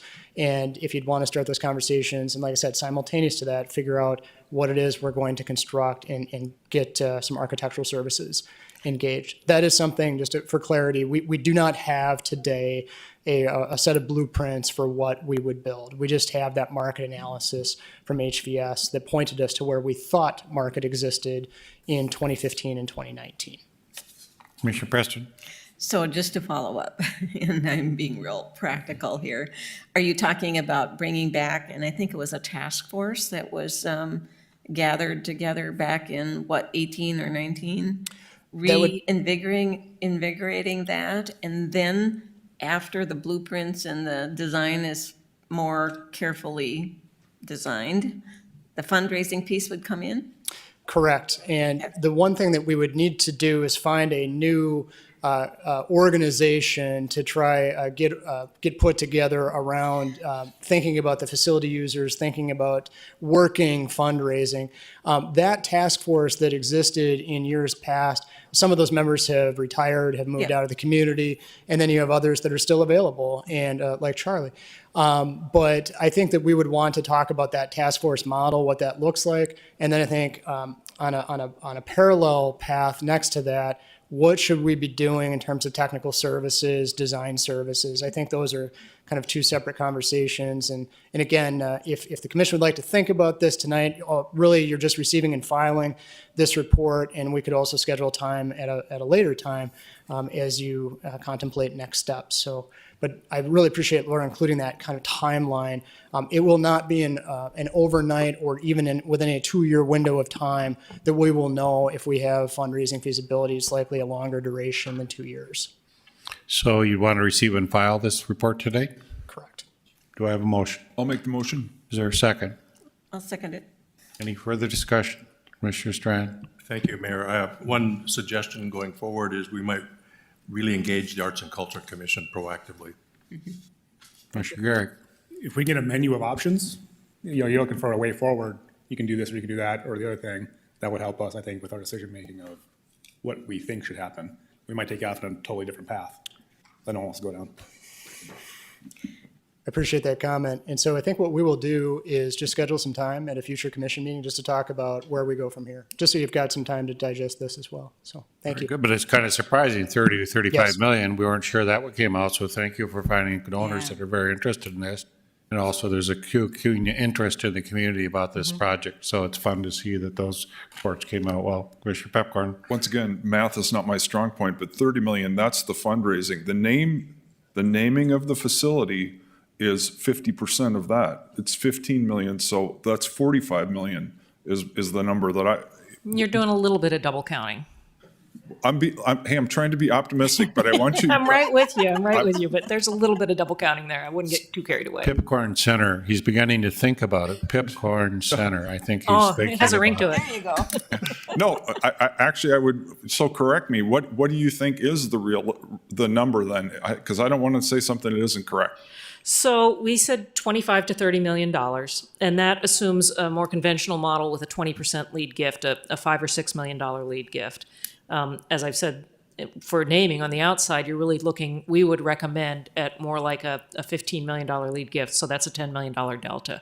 So I would say that would take it up to a $35 to $40 million possibility. But that's, again, speculative. Are we corrected now in our math? Okay. Roll call, what, please? Pepcorn? Aye. Preston? Aye. Garrick? Yep. Strand? Yes. Mahoney? Aye. Number 41, recommendation for Thank you. appointment of Director and Diversity, Equality, Inclusion contract position. And I know some of the audience wanted to speak to this. This isn't a public hearing on this one. This is just the appointment. Joe Manette to explain, and Mike Redlinger. Good evening, Mayor and Commissioners. I'm excited to share Dr. Terry Hogan's qualifications for the Director of Diversity, Equity, and Inclusion. Dr. Hogan is highly qualified for this position, including his qualifications include a PhD in Public Administration, Public Policy, with 18 years of experience serving as a professor of sociology, governmental studies at several institutions of higher ed in the greater Chicago area. Dr. Hogan has also conducted substantial research on issues surrounding diversity, equity, and inclusion. And Dr. Hogan assisted universities and private businesses as a consultant on issues related to diversity, equity, and inclusion. He has also served in a volunteer capacity for several committees and councils supporting diversity, equity, and inclusion initiatives. So we're very excited and look forward to working with Dr. Hogan in this important position for the city. And Commissioners, I would just add in your packet this evening is an agreement that has been agreed to by Dr. Hogan. This agreement would become effective on July 6, 2021, with City Commission approval this evening. And we also included a copy of the position description in the packet. I'm also just wanted to introduce Dr. Hogan. He is joining us virtually this evening via our virtual bridge, and I would just like to introduce him, and he may make just a couple of brief comments and greet the commission. Thank you, Dr. Hogan, for joining us this evening. We got to get the mic to work, Terry.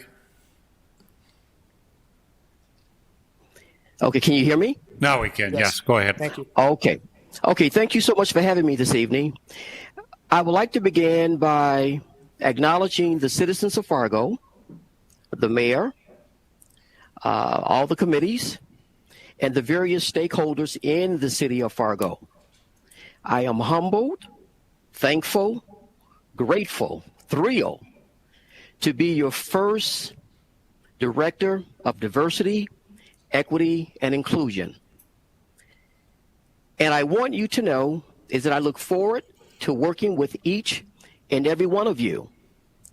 I will assess the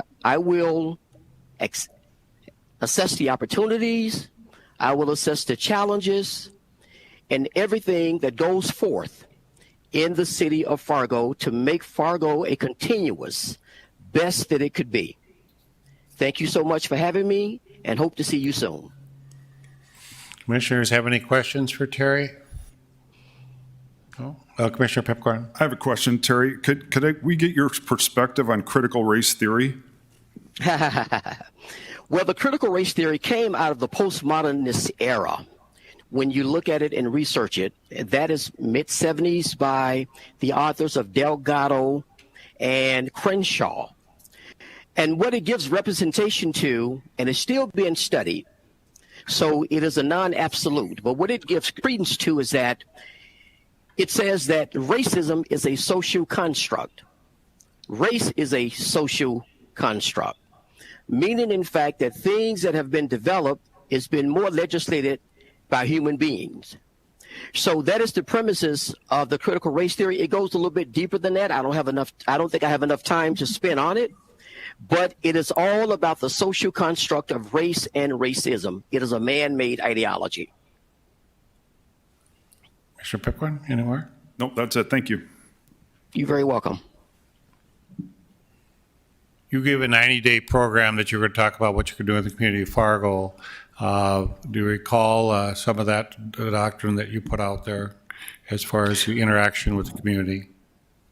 Well, the thing is that I want to bridge the gap, build bridges, and partnership with every constituency there in the city of Fargo. And this is using key performance, the technology, if you will, is to access all the opportunities, to assess all the challenges, to assess things that we feel, in fact, that can make Fargo the best that it can be. At this point, I don't know because I'm not part of Fargo, but I'm becoming to be part of Fargo, and therefore I will look into every initiative is to see how we can better improve on what we need to improve on within Fargo. Thank you. Any other questions? Commissioner Garrick. I just have a statement, really. I had the opportunity to speak with Dr. Hogan today before the meeting, and it was nice to meet him. He's a nice enough man. I'm sure he'll do his best for Fargo, and I think he'll agree that we had a frank and honest discussion for about 30 minutes. My comments don't really have anything to do with the candidate in particular. He'll do a great job, I'm sure, to the best of his ability. Mine is more of the process of hiring our first DEI director. So I read the KSAs, the knowledge, skills, and abilities that we sent out with this packet. And my first observation was that the new DEI director will be responsible for assessing if we have a systematically racist Fargo. This is a conflict of interest. If Terry doesn't find racism in Fargo, then his job is obsolete, and he will be out of a job. He'll lose his six-figure salary if there is no racism in Fargo. So of course he will find racism. His job depends on it.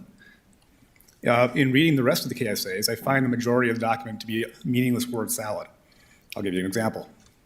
One of them was lead a collaborative effort to develop innovative and effective strategies that support racial and ethnic inclusion and equality within the community, ensuring strategies include the full spectrum of diversity, whatever that means.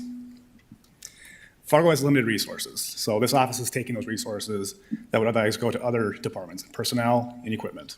All we're doing in this particular case is expanding the size and scope of government. Like the hate crime legislation, there's no examples of cities hiring a director like this and racism went away.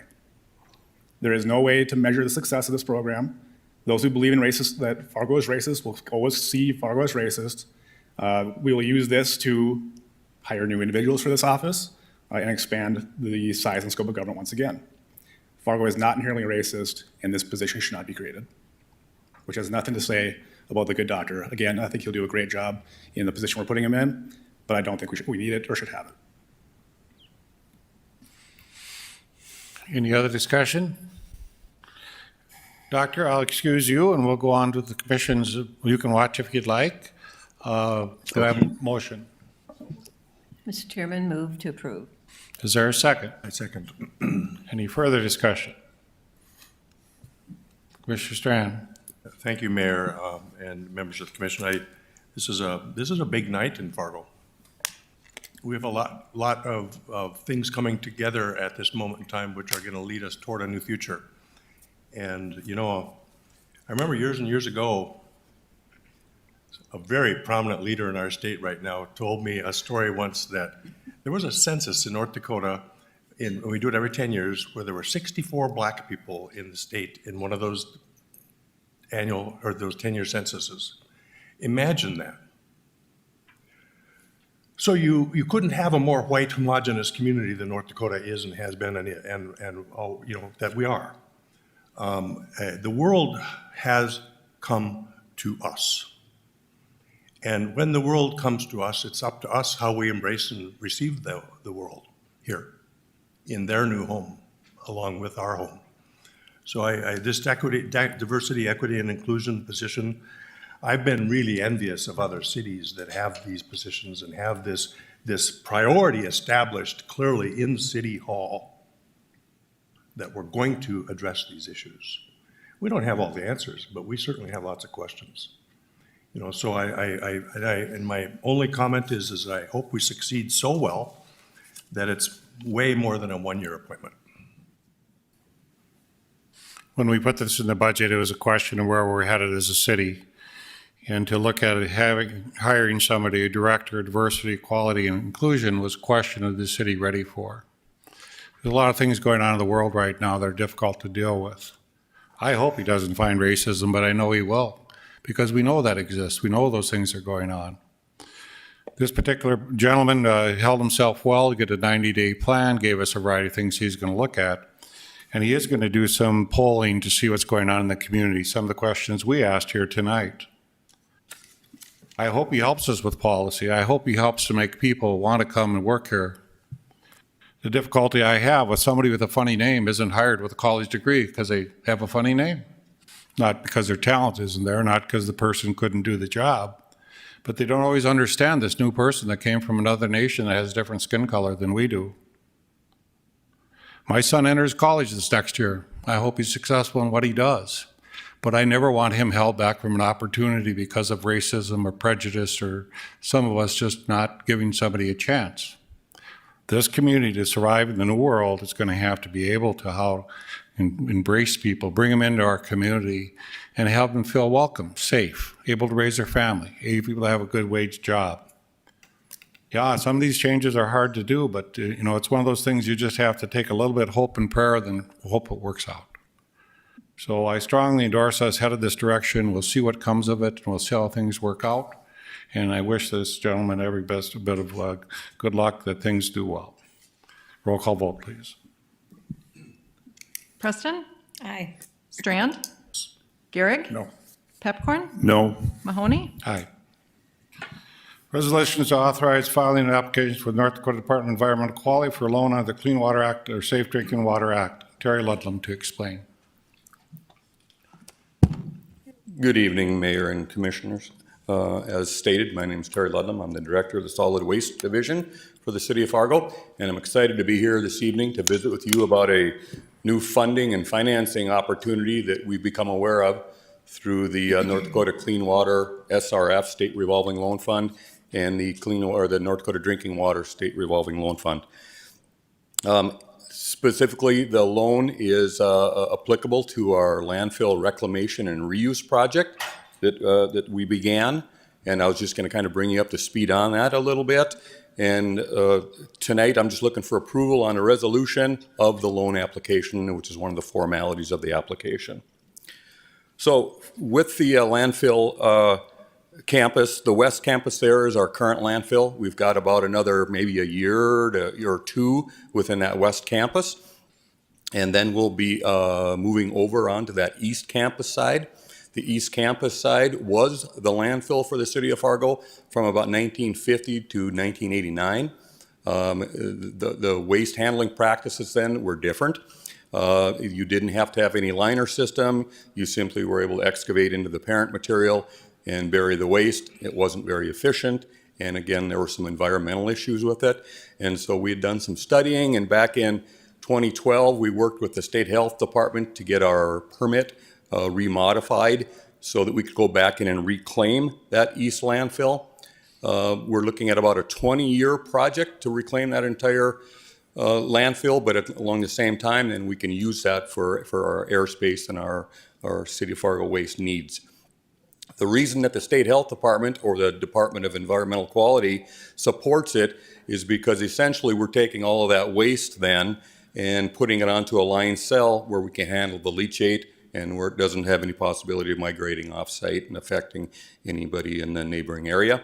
And then any landfill leachate generated from future cells is directed then to the water reclamation facility for treatment.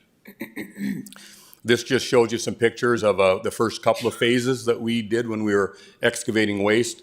On the left, some of the old landfill waste was removed, and you can see the leachate.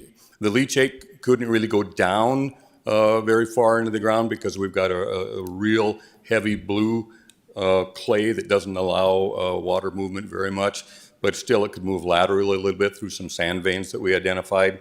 And on the right-hand side then, that just shows some of the waste that was placed in probably the 1950s or 60s. As you can see, there really isn't much characteristic to it anymore. It's pretty much decayed away, but still, it's necessary to handle that properly.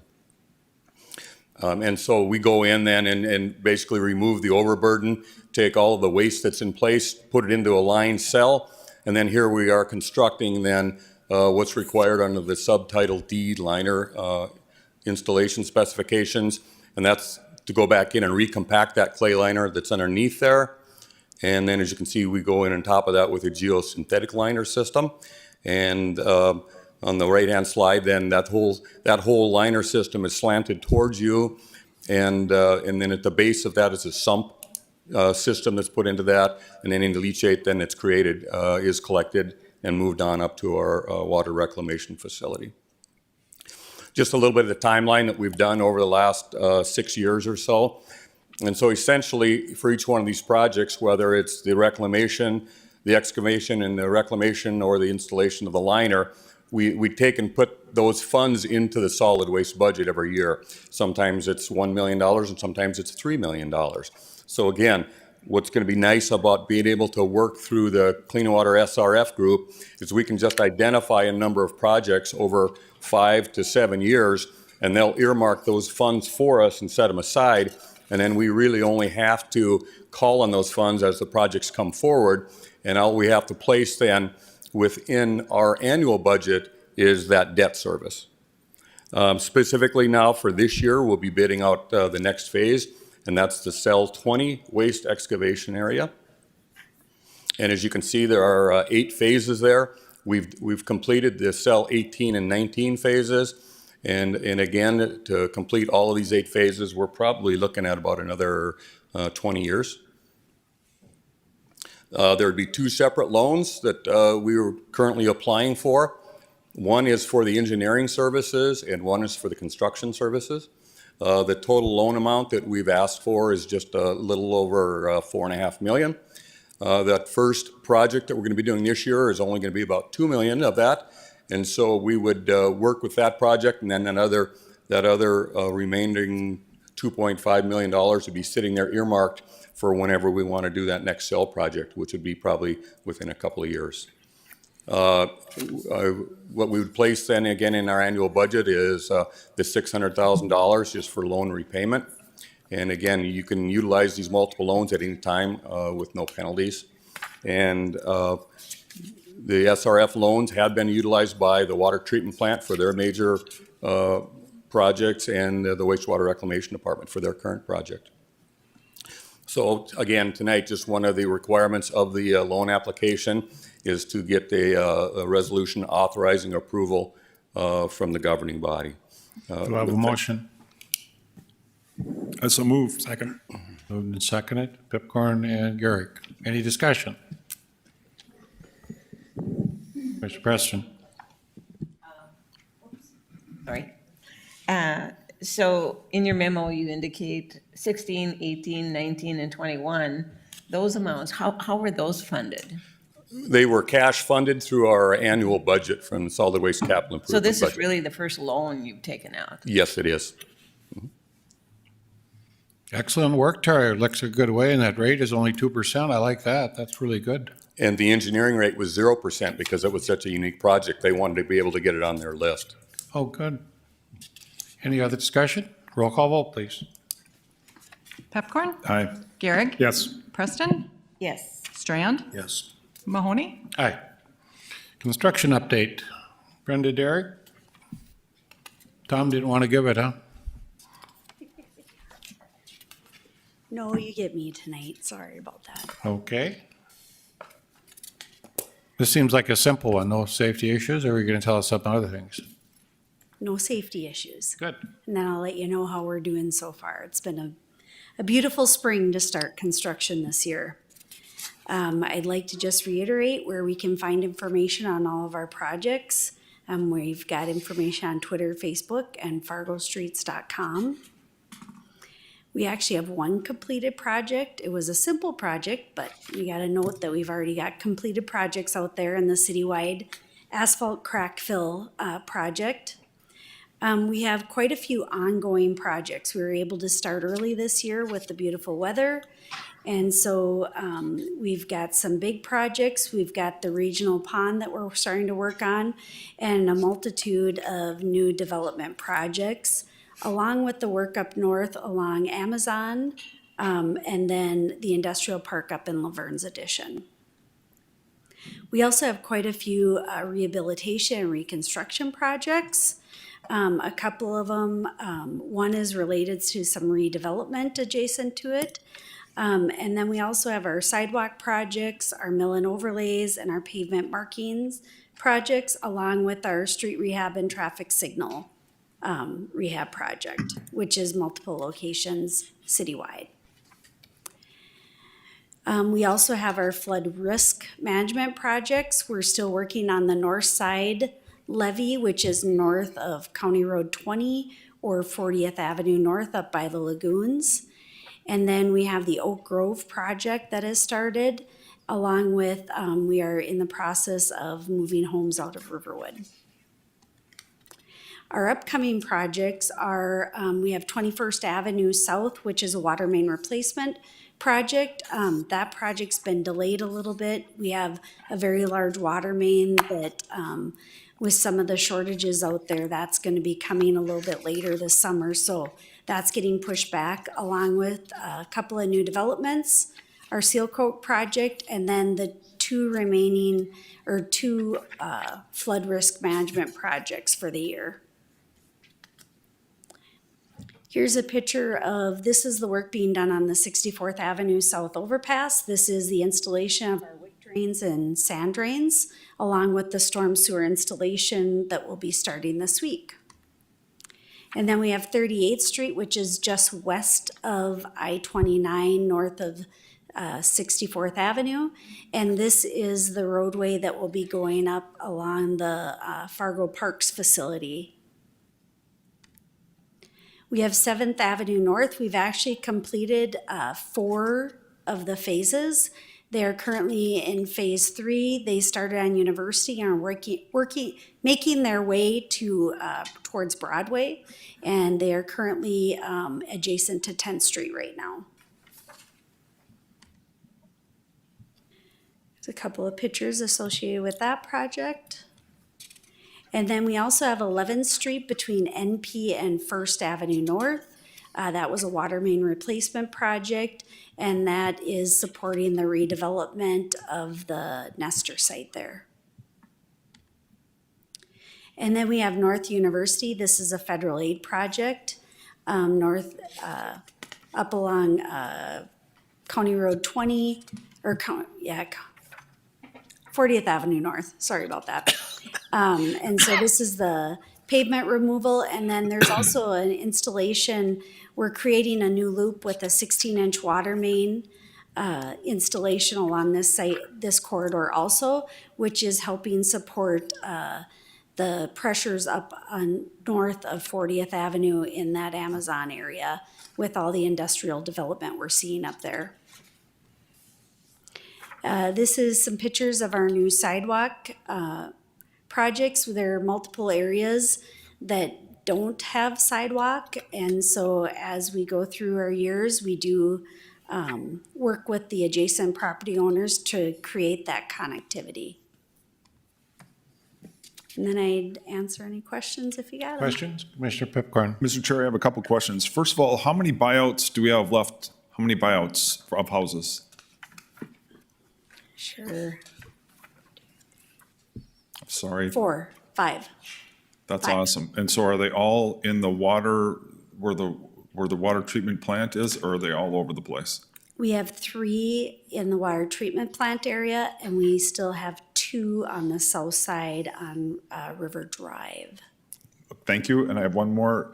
The North Broadway Bridge, where are we with that one?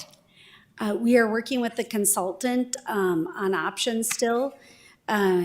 A couple meetings back, we had a change order on their consultant work. And so we should be coming back here, hopefully shortly with some options.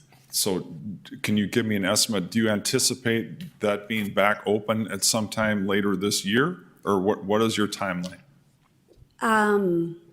So Jeremy is a little more engaged with the project than I am.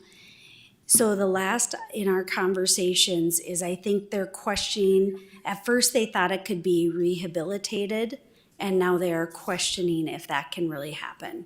Okay. And so we probably are going to be looking at a reconstruction. So then that will make it a longer duration and might Correct. make it be into next year? Yes. Okay, and I apologize for not That's okay. having these questions ahead of time, but I will try and answer the best I can. If there's anything new, I'll get it out to you guys. Thank you. Talking to Jeremy. Any other questions, Brenda? Thank you very much. It's really got a lot of work done so far this spring. It's fun to watch. Commission, want to take a break or do you want to continue? if I might speak for the commission, I think we should go. We can go through the next couple fairly quickly, and then we'll be done. Well, that means Jim has to talk faster than he usually does, but I think we can continue. So I recommend changes to property tax exemption policies. Jim Gilmer to explain. Look at him go. You gonna start the timer? 2.5 minutes there, Greg. These first few slides, I just want to kind of remind us all, it was 2 years ago that this policy was adopted, and the thought was to revisit it after the new commissioners are seated, and so we started to do that with the Tax Exempt Review Committee. This slide just shows all the areas covered by the Tax Exempt Review Committee, as well as the different state laws that follow that. So we've got different policies for different goals. Again, this a slide from a different presentation, so I'll kind of skip over that. This has some information on kind of the impact of the various slides. So let me jump ahead to the different 7 sets of policies that I see with this new revision of our overall Tax Exempt Review Committee. The first 2 of these, our Tax Exempt Review Committee has already had some detailed discussions and made recommendations on those. The following 5 are some of my thoughts for things that I think you should consider and things that I've heard over the last few years from the commissioners. The new housing construction, we're not suggesting any change here. This exempts $150,000 of the value of a home's improvements for 2 years. It applies to both core neighborhoods and new subdivisions. This policy has been in place by the city since 2008. 2008, we had prior to 2008, it had been $75,000, and the legislature then increased to $150,000. This is a maximum type of exemption that you can have. So I don't know if you want to make any comments on these or just move ahead to the next one. So, Mr. Chair, can I make a real quick comment? So the concept of this is we're just going to go through it real quickly. And then if the commissioners have any, like Commissioner Strand already had a list of changes that he'd like to see. So what the plan is that the next Tax Exempt Review Committee then will go over those and any of the others changes that anybody would want. It will go to them, then it will come back to the City Commission. So this is just kind of an introductory and to review it. But can I just say, the one thing I'm going to guarantee you that we're going to do is we're going to have a contract with the number of jobs, the pay and the amount that they're going to invest. The mayor's going to sign it. The CEO of the business is going to sign it. And so, the tax incentive won't go into effect until it's signed and returned. And then every year, at the anniversary of that, the company will be expected to report to our auditor how they're performing on that. And so that's going to resolve, there were some concerns about that. And some of it was, we don't want our staff to be, we want to have the right people monitoring this. And so I believe that will resolve some of those things. So this is just an open thing. So all the other commissioners, if you have things you want to include, forward them on to Jim, and then Jim will have it at the tax exempt committee. And then the other thing is, let's say the tax exempt committee doesn't forward on your idea. You can still feel free to add that change when it comes to the city commission meeting. I'm sorry for talking out of turn, but that kind of summarizes. So then, Jim, you can go through this fairly quickly because this is just an introductory review. Thank you. Yeah, thanks for pointing that out, Commissioner Pepcorn. We'd like your comments in 2 weeks. That way we can put them on the agenda for tax exempt. We'll meet in 3 weeks from today. So again, new housing construction. Tax exempt also recommends that we expand the remodeling exemption to be 5 years for every house that's 25 years and older, and also that we allow commercial buildings outside of the downtown to qualify for when they put additions on. That'll encourage more infill. The only exception there might be is if they were putting $1 million addition onto a $100,000 building, then we would take a closer look at that. Economic development, I'm working with EDC on this. We're going to place greater emphasis on primary sector. For instance, our policy now says we typically focus on primary sector, and it would say new policy is we would only consider primary sector businesses. We'll take a greater emphasis on paying benefits in the first 3 years. We'll continue to give consideration to the reputation of the company. This isn't our current policy. We would add some experience rating regarding worker safety. We'd find out what their rating is of workers' comp. We'd clearly define when a company is eligible to receive. We make it clear that if you already signed the lease, you don't qualify. If you already started construction, you don't qualify. We're making some final scoring changes to the in conjunction with the EDC on how we would score these projects. And as Commissioner Pepcorn noted, we also plan to work with Greater Fargo-Moorhead EDC on performance reviews since they stay in contact with these businesses following the exemption and continue to have that business incentive agreement. So in core neighborhoods, our policy now is more focused on the university mixed use area in the Roosevelt neighborhood. As I looked at the core neighborhood plan, there were areas in the core neighborhood plan where they made recommendations to allow greater density. And so I'm suggesting that we revise this policy and provide incentives in any area, such as real close to the downtown, where their long-term goal is to have higher density housing. I think if we're going to be serious about implementing the core neighborhood plan, we'll need to provide some incentives to provide greater density in that area. We would still provide the but-for test by the city financial reviewer. Brownfield development, probably a little greater focus on brownfields. I've seen from your last meetings that when people ask for TIF districts in areas that don't have brownfield conditions, they've been turned down. And so I want to make that clear in the policy that there has to be brownfield type conditions. We'll continue to use that but-for test, continue to not be the banker for these developments, use either a TIF note or special assessments for financing, and continue to limit the term for 15 years. Downtown, again, no real changes in the base policy. If we are going to try to encourage some affordable housing downtown, we may actually need to provide greater incentives and still provide the but-for tests. Lower income housing, again, no major changes. Exemptions currently do go up to 20 years if needed. Commissioner Pepcorn likes this table, and so I put it in here. This shows just the results of our TIF districts. You can kind of see the impact of these dozen TIF districts that have closed out in the last, I guess, before 14, 15 years. You know, the pre-value was 9 million. The end value is 390 million. So these programs have increased our practice. Mr. Chair, can I jump in again? the reason I love this table is because the taxpayers should love this table, because that 392 million, that's the total value, and they are in our tax base paying taxes.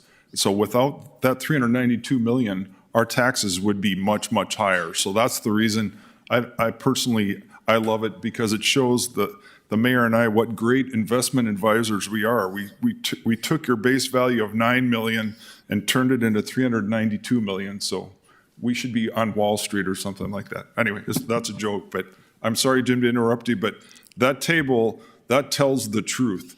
And that's the tax base, and that's from here on out, it'll only grow, and that tax money helps pay for a lot of programs. Thank you. This is just a TIF example. It'll close out in the next 3 years. I'll skip that one. I've received a lot of questions from Commissioners Garrick and Strand about the Federal Express tax exemption, so I thought I'd just put in a little information on that. So in 1997, that was just airport land, not paying property taxes. There was actually a property tax exemption given to Airborne Express, a different cargo carrier from 1999 to 2003. Get no taxes before, but because you have to start paying on the land when you've leased it from the airport, it was $1,000 a year in land, and then it was not a full exemption, so they were paying about $7,000 a year.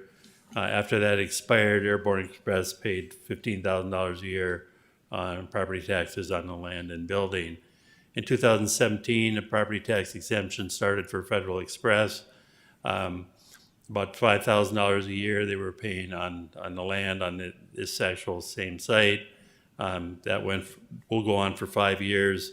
In 2022, they'll continue to pay that $5,000 on the land. They'll pay a $43,000 a year pilot payment on the building, and then at the end of the 10-year exemption in 2027, they'll pay $93,000 a year in property taxes. This just shows the site. There's been a benefit to the airport immediately. FedEx is paying $43,000 a year in an annual land lease. There's $133,000 a year in landing fees, and the airport received 2 cents a gallon for all the fuel that both Federal Express and their affiliates pay for fuel at the airport.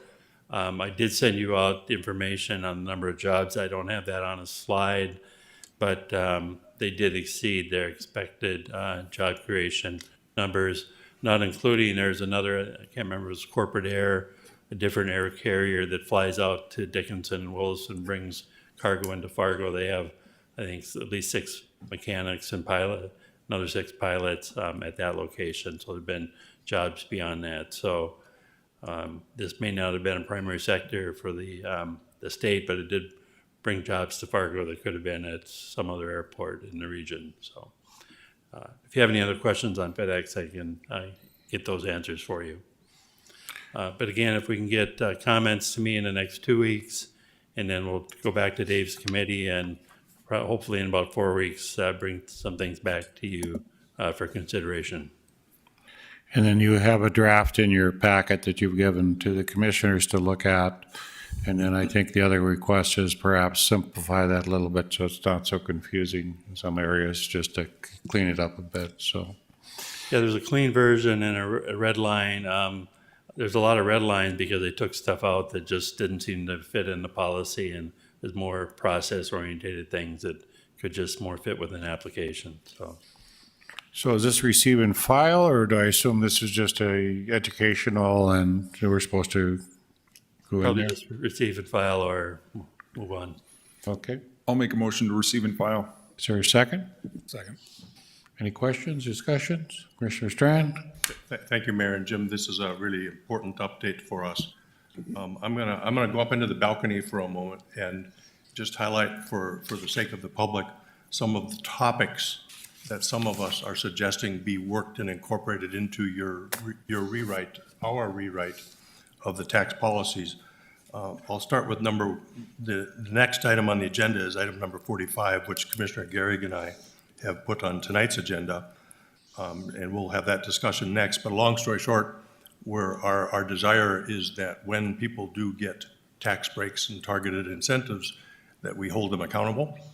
and that we have a review, and that we have an audit of their performance relative to their commitments and promises, and that there's a clawback if they don't achieve what they said they would do.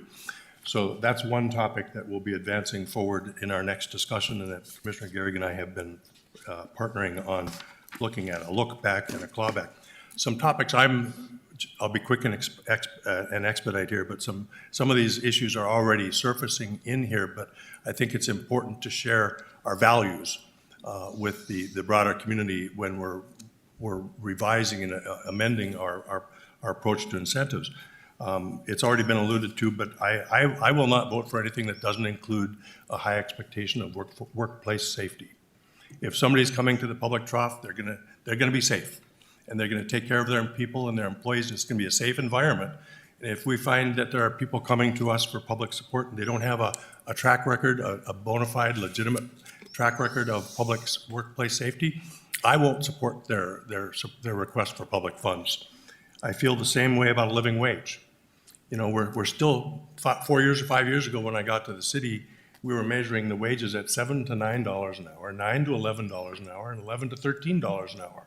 So we modified it then to start our point system at $15 an hour, and that's already questionable in my mind. What is a living wage? If you're coming to the public and asking for support and growing your business, you better be paying a living wage, period. And I'm glad you're you've even gone beyond this and added benefits and insurance plans and in our expectation, which I think is terrific.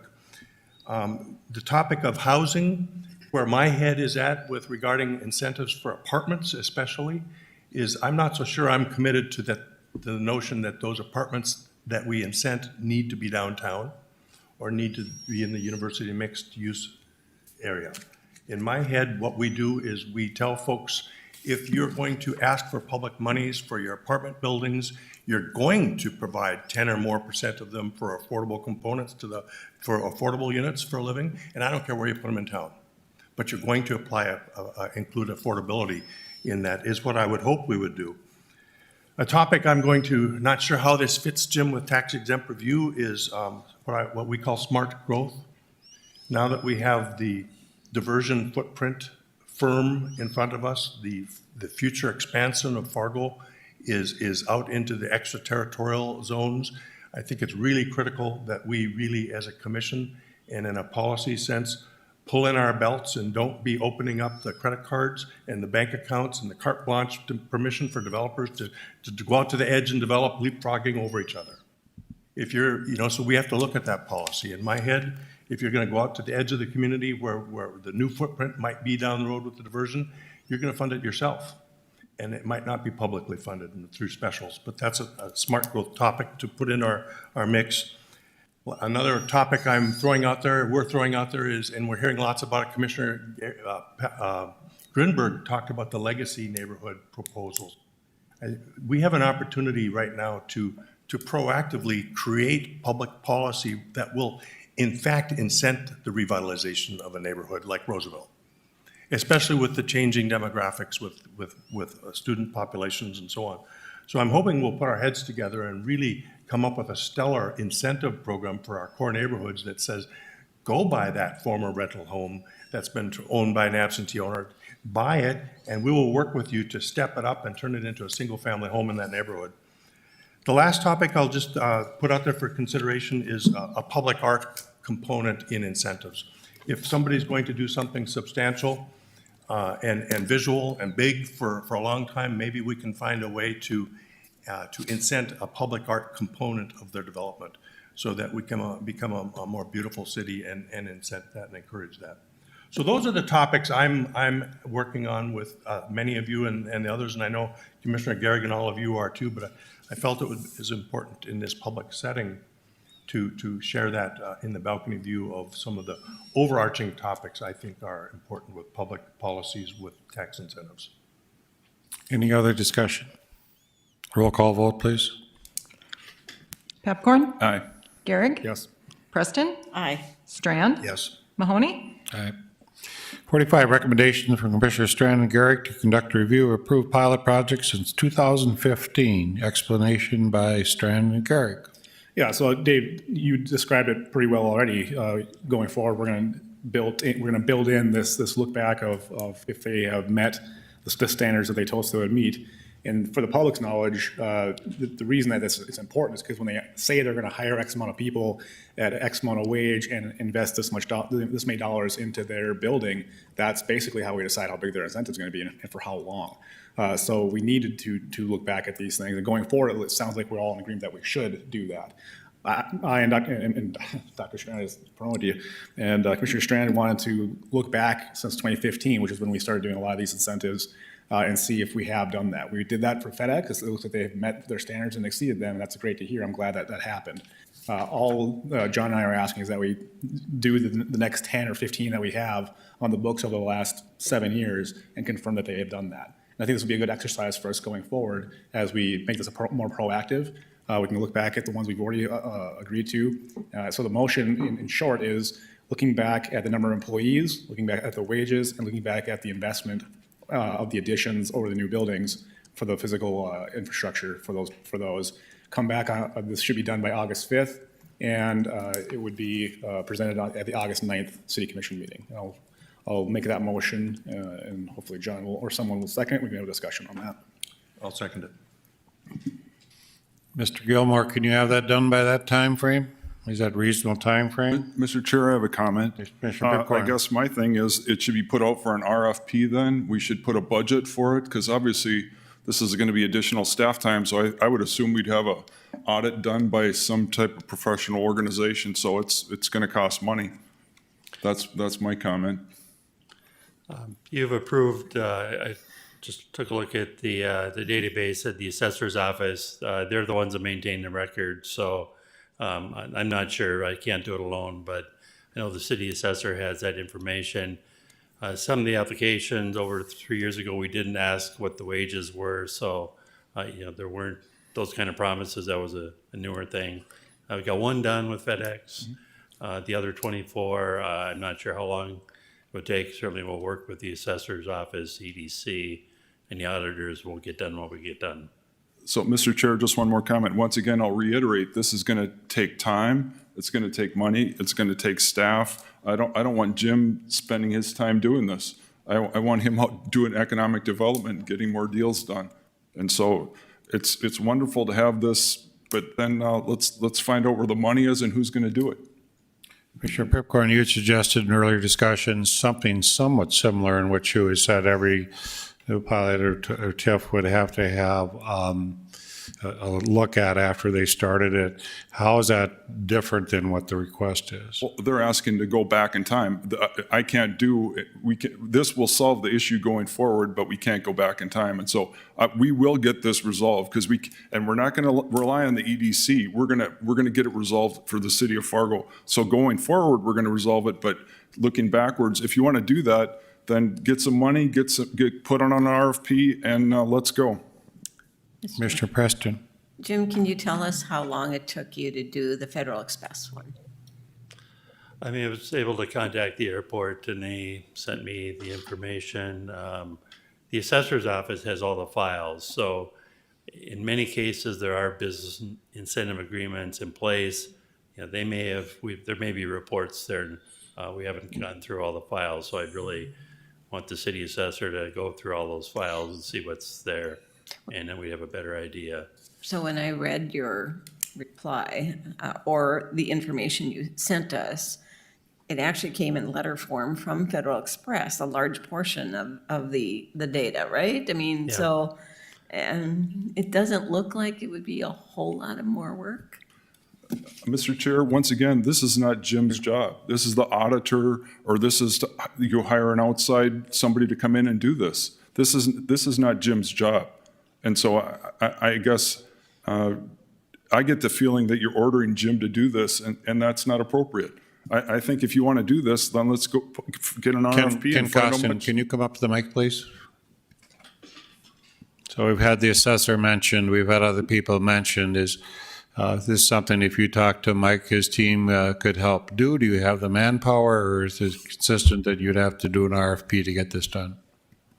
Well, I think with regard to the records, the the value of the construction and the permit information and that type of structural data is there easily available. They're reaching out to the businesses and requesting the information and getting that done. I mean, it's a mix, I guess, of workflow, if you will. We do have staff available. I guess I have a hard time committing to what's the level of effort based upon the discussion you're all having. Would it be better if you came back to us next meeting and tell us what you can do and how the time frame is? My concern of August time frame is you may not get 22 businesses done. Or do you want a little time to assess it? To Commissioner Pepcorn, do you need to do an RFP, or our staff be able to handle this question? Well, I think in fairness to the assessor's office, it would be nice to at least consult with them to see what records they have, what type of workflow that we might set up and establish. My gut reaction is that August 15th is a really tight timeline when we're all crunching on budgets and the administrative group is trying to close a loop on an annual process right now. And that's just my own personal opinion. But we certainly can visit with the assessor's office. They are very competent in the work that they do. But again, they're not deemed as being the secretarial function and the auditing function of those, because we've never done that in the past. So if we table this for 2 weeks, could you come back with an answer to us as far as the workload and how we might get it done?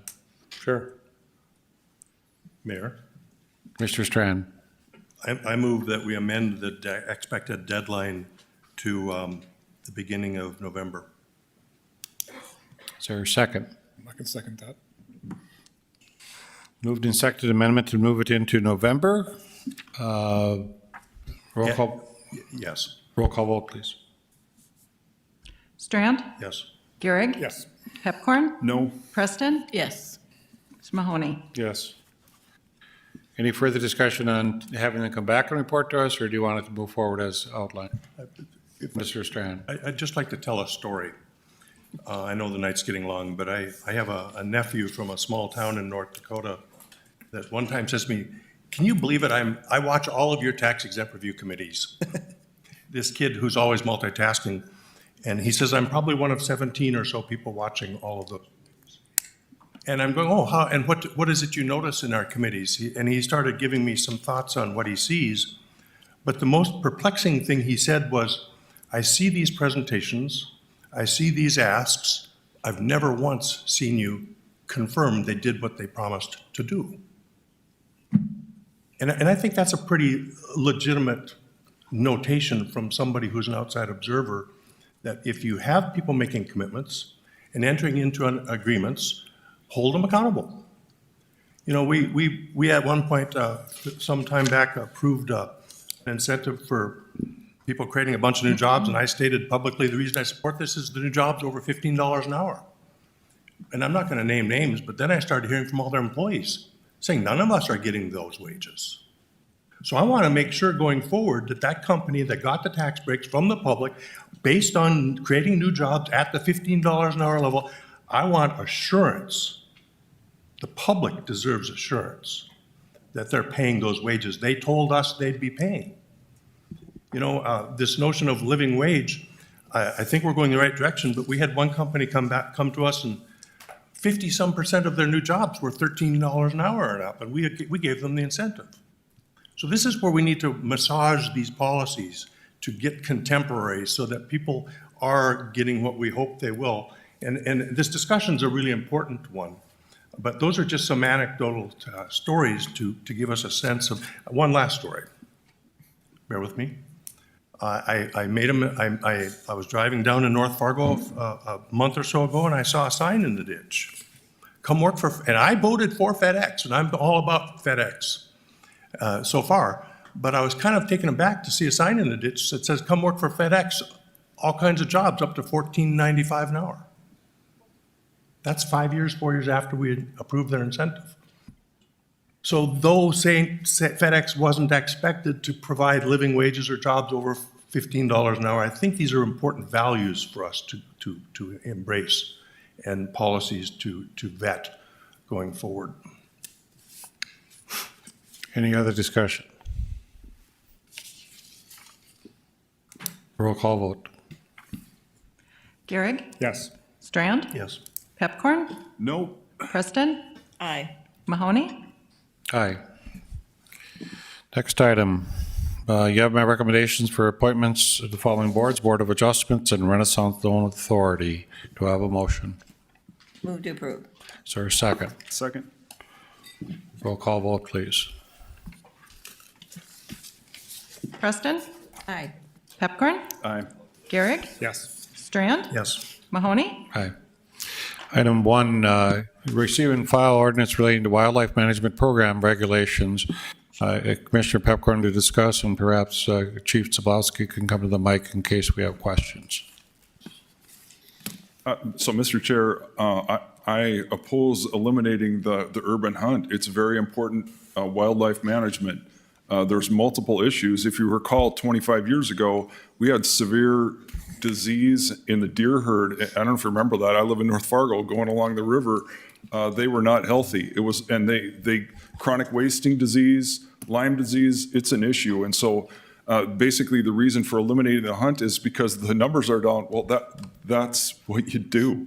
If we stop the hunt, then the issues will return, and so that's my main thing. There's no reason to discontinue it, and it's actually very important wildlife management. So I support it. Thank you. Commissioner, Chief Zabowski, want to explain how this came about? Yes, we started looking at this particular program that somehow fell within the police department in terms of its efficacy in looking at the number of hunters, the number of animals taken, and really whether or not there was any significant impact. There's only 45 applicants that can apply, and this particular program goes back to 2006. Last year, 43 out of 45 applicants hunted. A total of 26 deer and 1 turkey were harvested. And in addition, that's not significant from a herd management perspective, I don't think. But in terms of number of deer seen, it was much more than the 26. And a similar program in Bismarck was also halted or doesn't allow hunting in these areas. And I think the big factor is the areas in which folks can hunt. Back in 2006, the city had a population of 97,000. Some of those areas, especially in the far south, weren't even fully developed yet.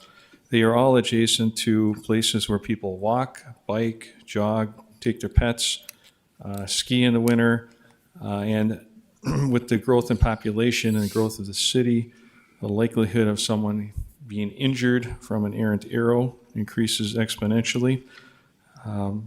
And I guess, really going to Commissioner Pepcorn's concern, if we have a concern about wildlife management, and I mentioned this in my report, we would be better off closing it and bringing in sharpshooters to reduce a herd and have an effective herd reduction strategy. I don't believe that this is is doing that, accomplishing that, nor do I think it's actually a very good use of law enforcement resources to manage it.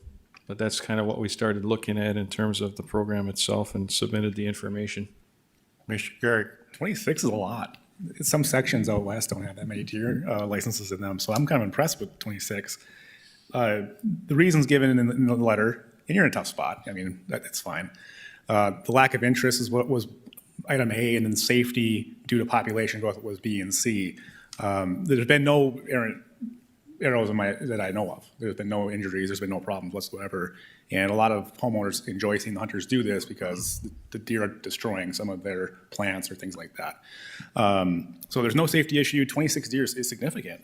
I think if it's not, in our opinion, controlling the herd enough, we should have more licenses. These things get snatched up in like 4 or 5 minutes. When they become available, they're gone. People love this program. So it's safe, it's effective. If they're not doing the population control enough, let's give them more, not less. So what I'm going to suggest is that we have an open comment period for this, for the public to come in, because the 45 people who do this love this, and there's more than 45 that want to do it.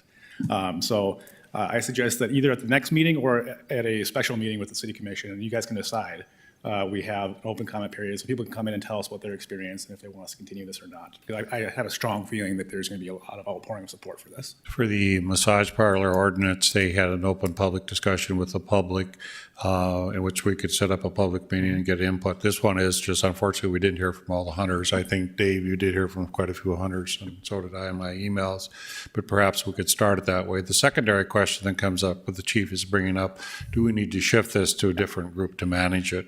And there are a couple of emails I received in which people said there were some different organizations that may want to do this. The city would have to approve it, but we could do something like that. So what's the flavor, Commissioner Pepcorn? What would you like to do? I just think for now, we should table the issue. And then, like you said, the Park District might be an option. But the other thing is, the police are not the one to make the call. It's wildlife biologists. That's not appropriate. And so I'm telling you, if it's an issue in the people who live along the river, it does damage to their gardens, does damage to their property. It's no joke. Wild turkeys, you might not think, what kind of wild turkey? You get 20 wild turkeys on your property, it's a mess. And so it's a legitimate thing. And there are health concerns that go along with it. And so at least we took it off the consent agenda. And so whether you want to table it or whatever you want to do is fine with me, but this program should continue. It's very important. Thank you. Commissioner Preston. This is bow and arrow hunting that we're talking, not? Yes. Okay. Commissioner Garrick. I'll move to table it so it can be on the agenda for next meeting. And good question. I meant to mention that. This is a bunch of dudes out there with rifles shoot people's backyards. This is a bow and arrow. So it's not the Wild West out there. This is not a gun issue. I'm trying to tell people. So I'll move to table it until next meeting. Commissioner, there are no drones being used for deer hunting. Is that what you're telling me? I could tell you, but I have to kill you. There wouldn't be much of the deer left. Is there a second to the table? I'll second it. So I think I would like two questions answered as you commissioners bring that up. As the police force now does this, and Commissioner Pepcorn, that was by ordinance by the city of Fargo at the time. That's why the police is managing this. So I would like two questions probably asked in a public discussion somewhere. Who should manage it? And then let's listen to the public and see what they have to say. Chief, that would mean probably a meeting next week or sometime which people could voice their concerns that we would have to put out there. And I'm assuming you want to hear from the hunters and or the residents in North Fargo or anywhere that are by deer so that we can have a thorough discussion of this. The chief makes a good point. The city's changed and areas to hunt are getting less. But as I went through my emails and had discussions with different people, there's a lot of people that know wild places in the city that we don't know about that they can hide and hunt deer. So it's kind of interesting. Roll call vote, please. Garrick? Yes. Pepcorn? Aye. Preston? Aye. Strand? Yes. Mahoney? Aye. Is there any other business, Commission? Commissioner Strand, nobody's birthday? Yeah, no. Move to adjourn. Second? Second. We're adjourned.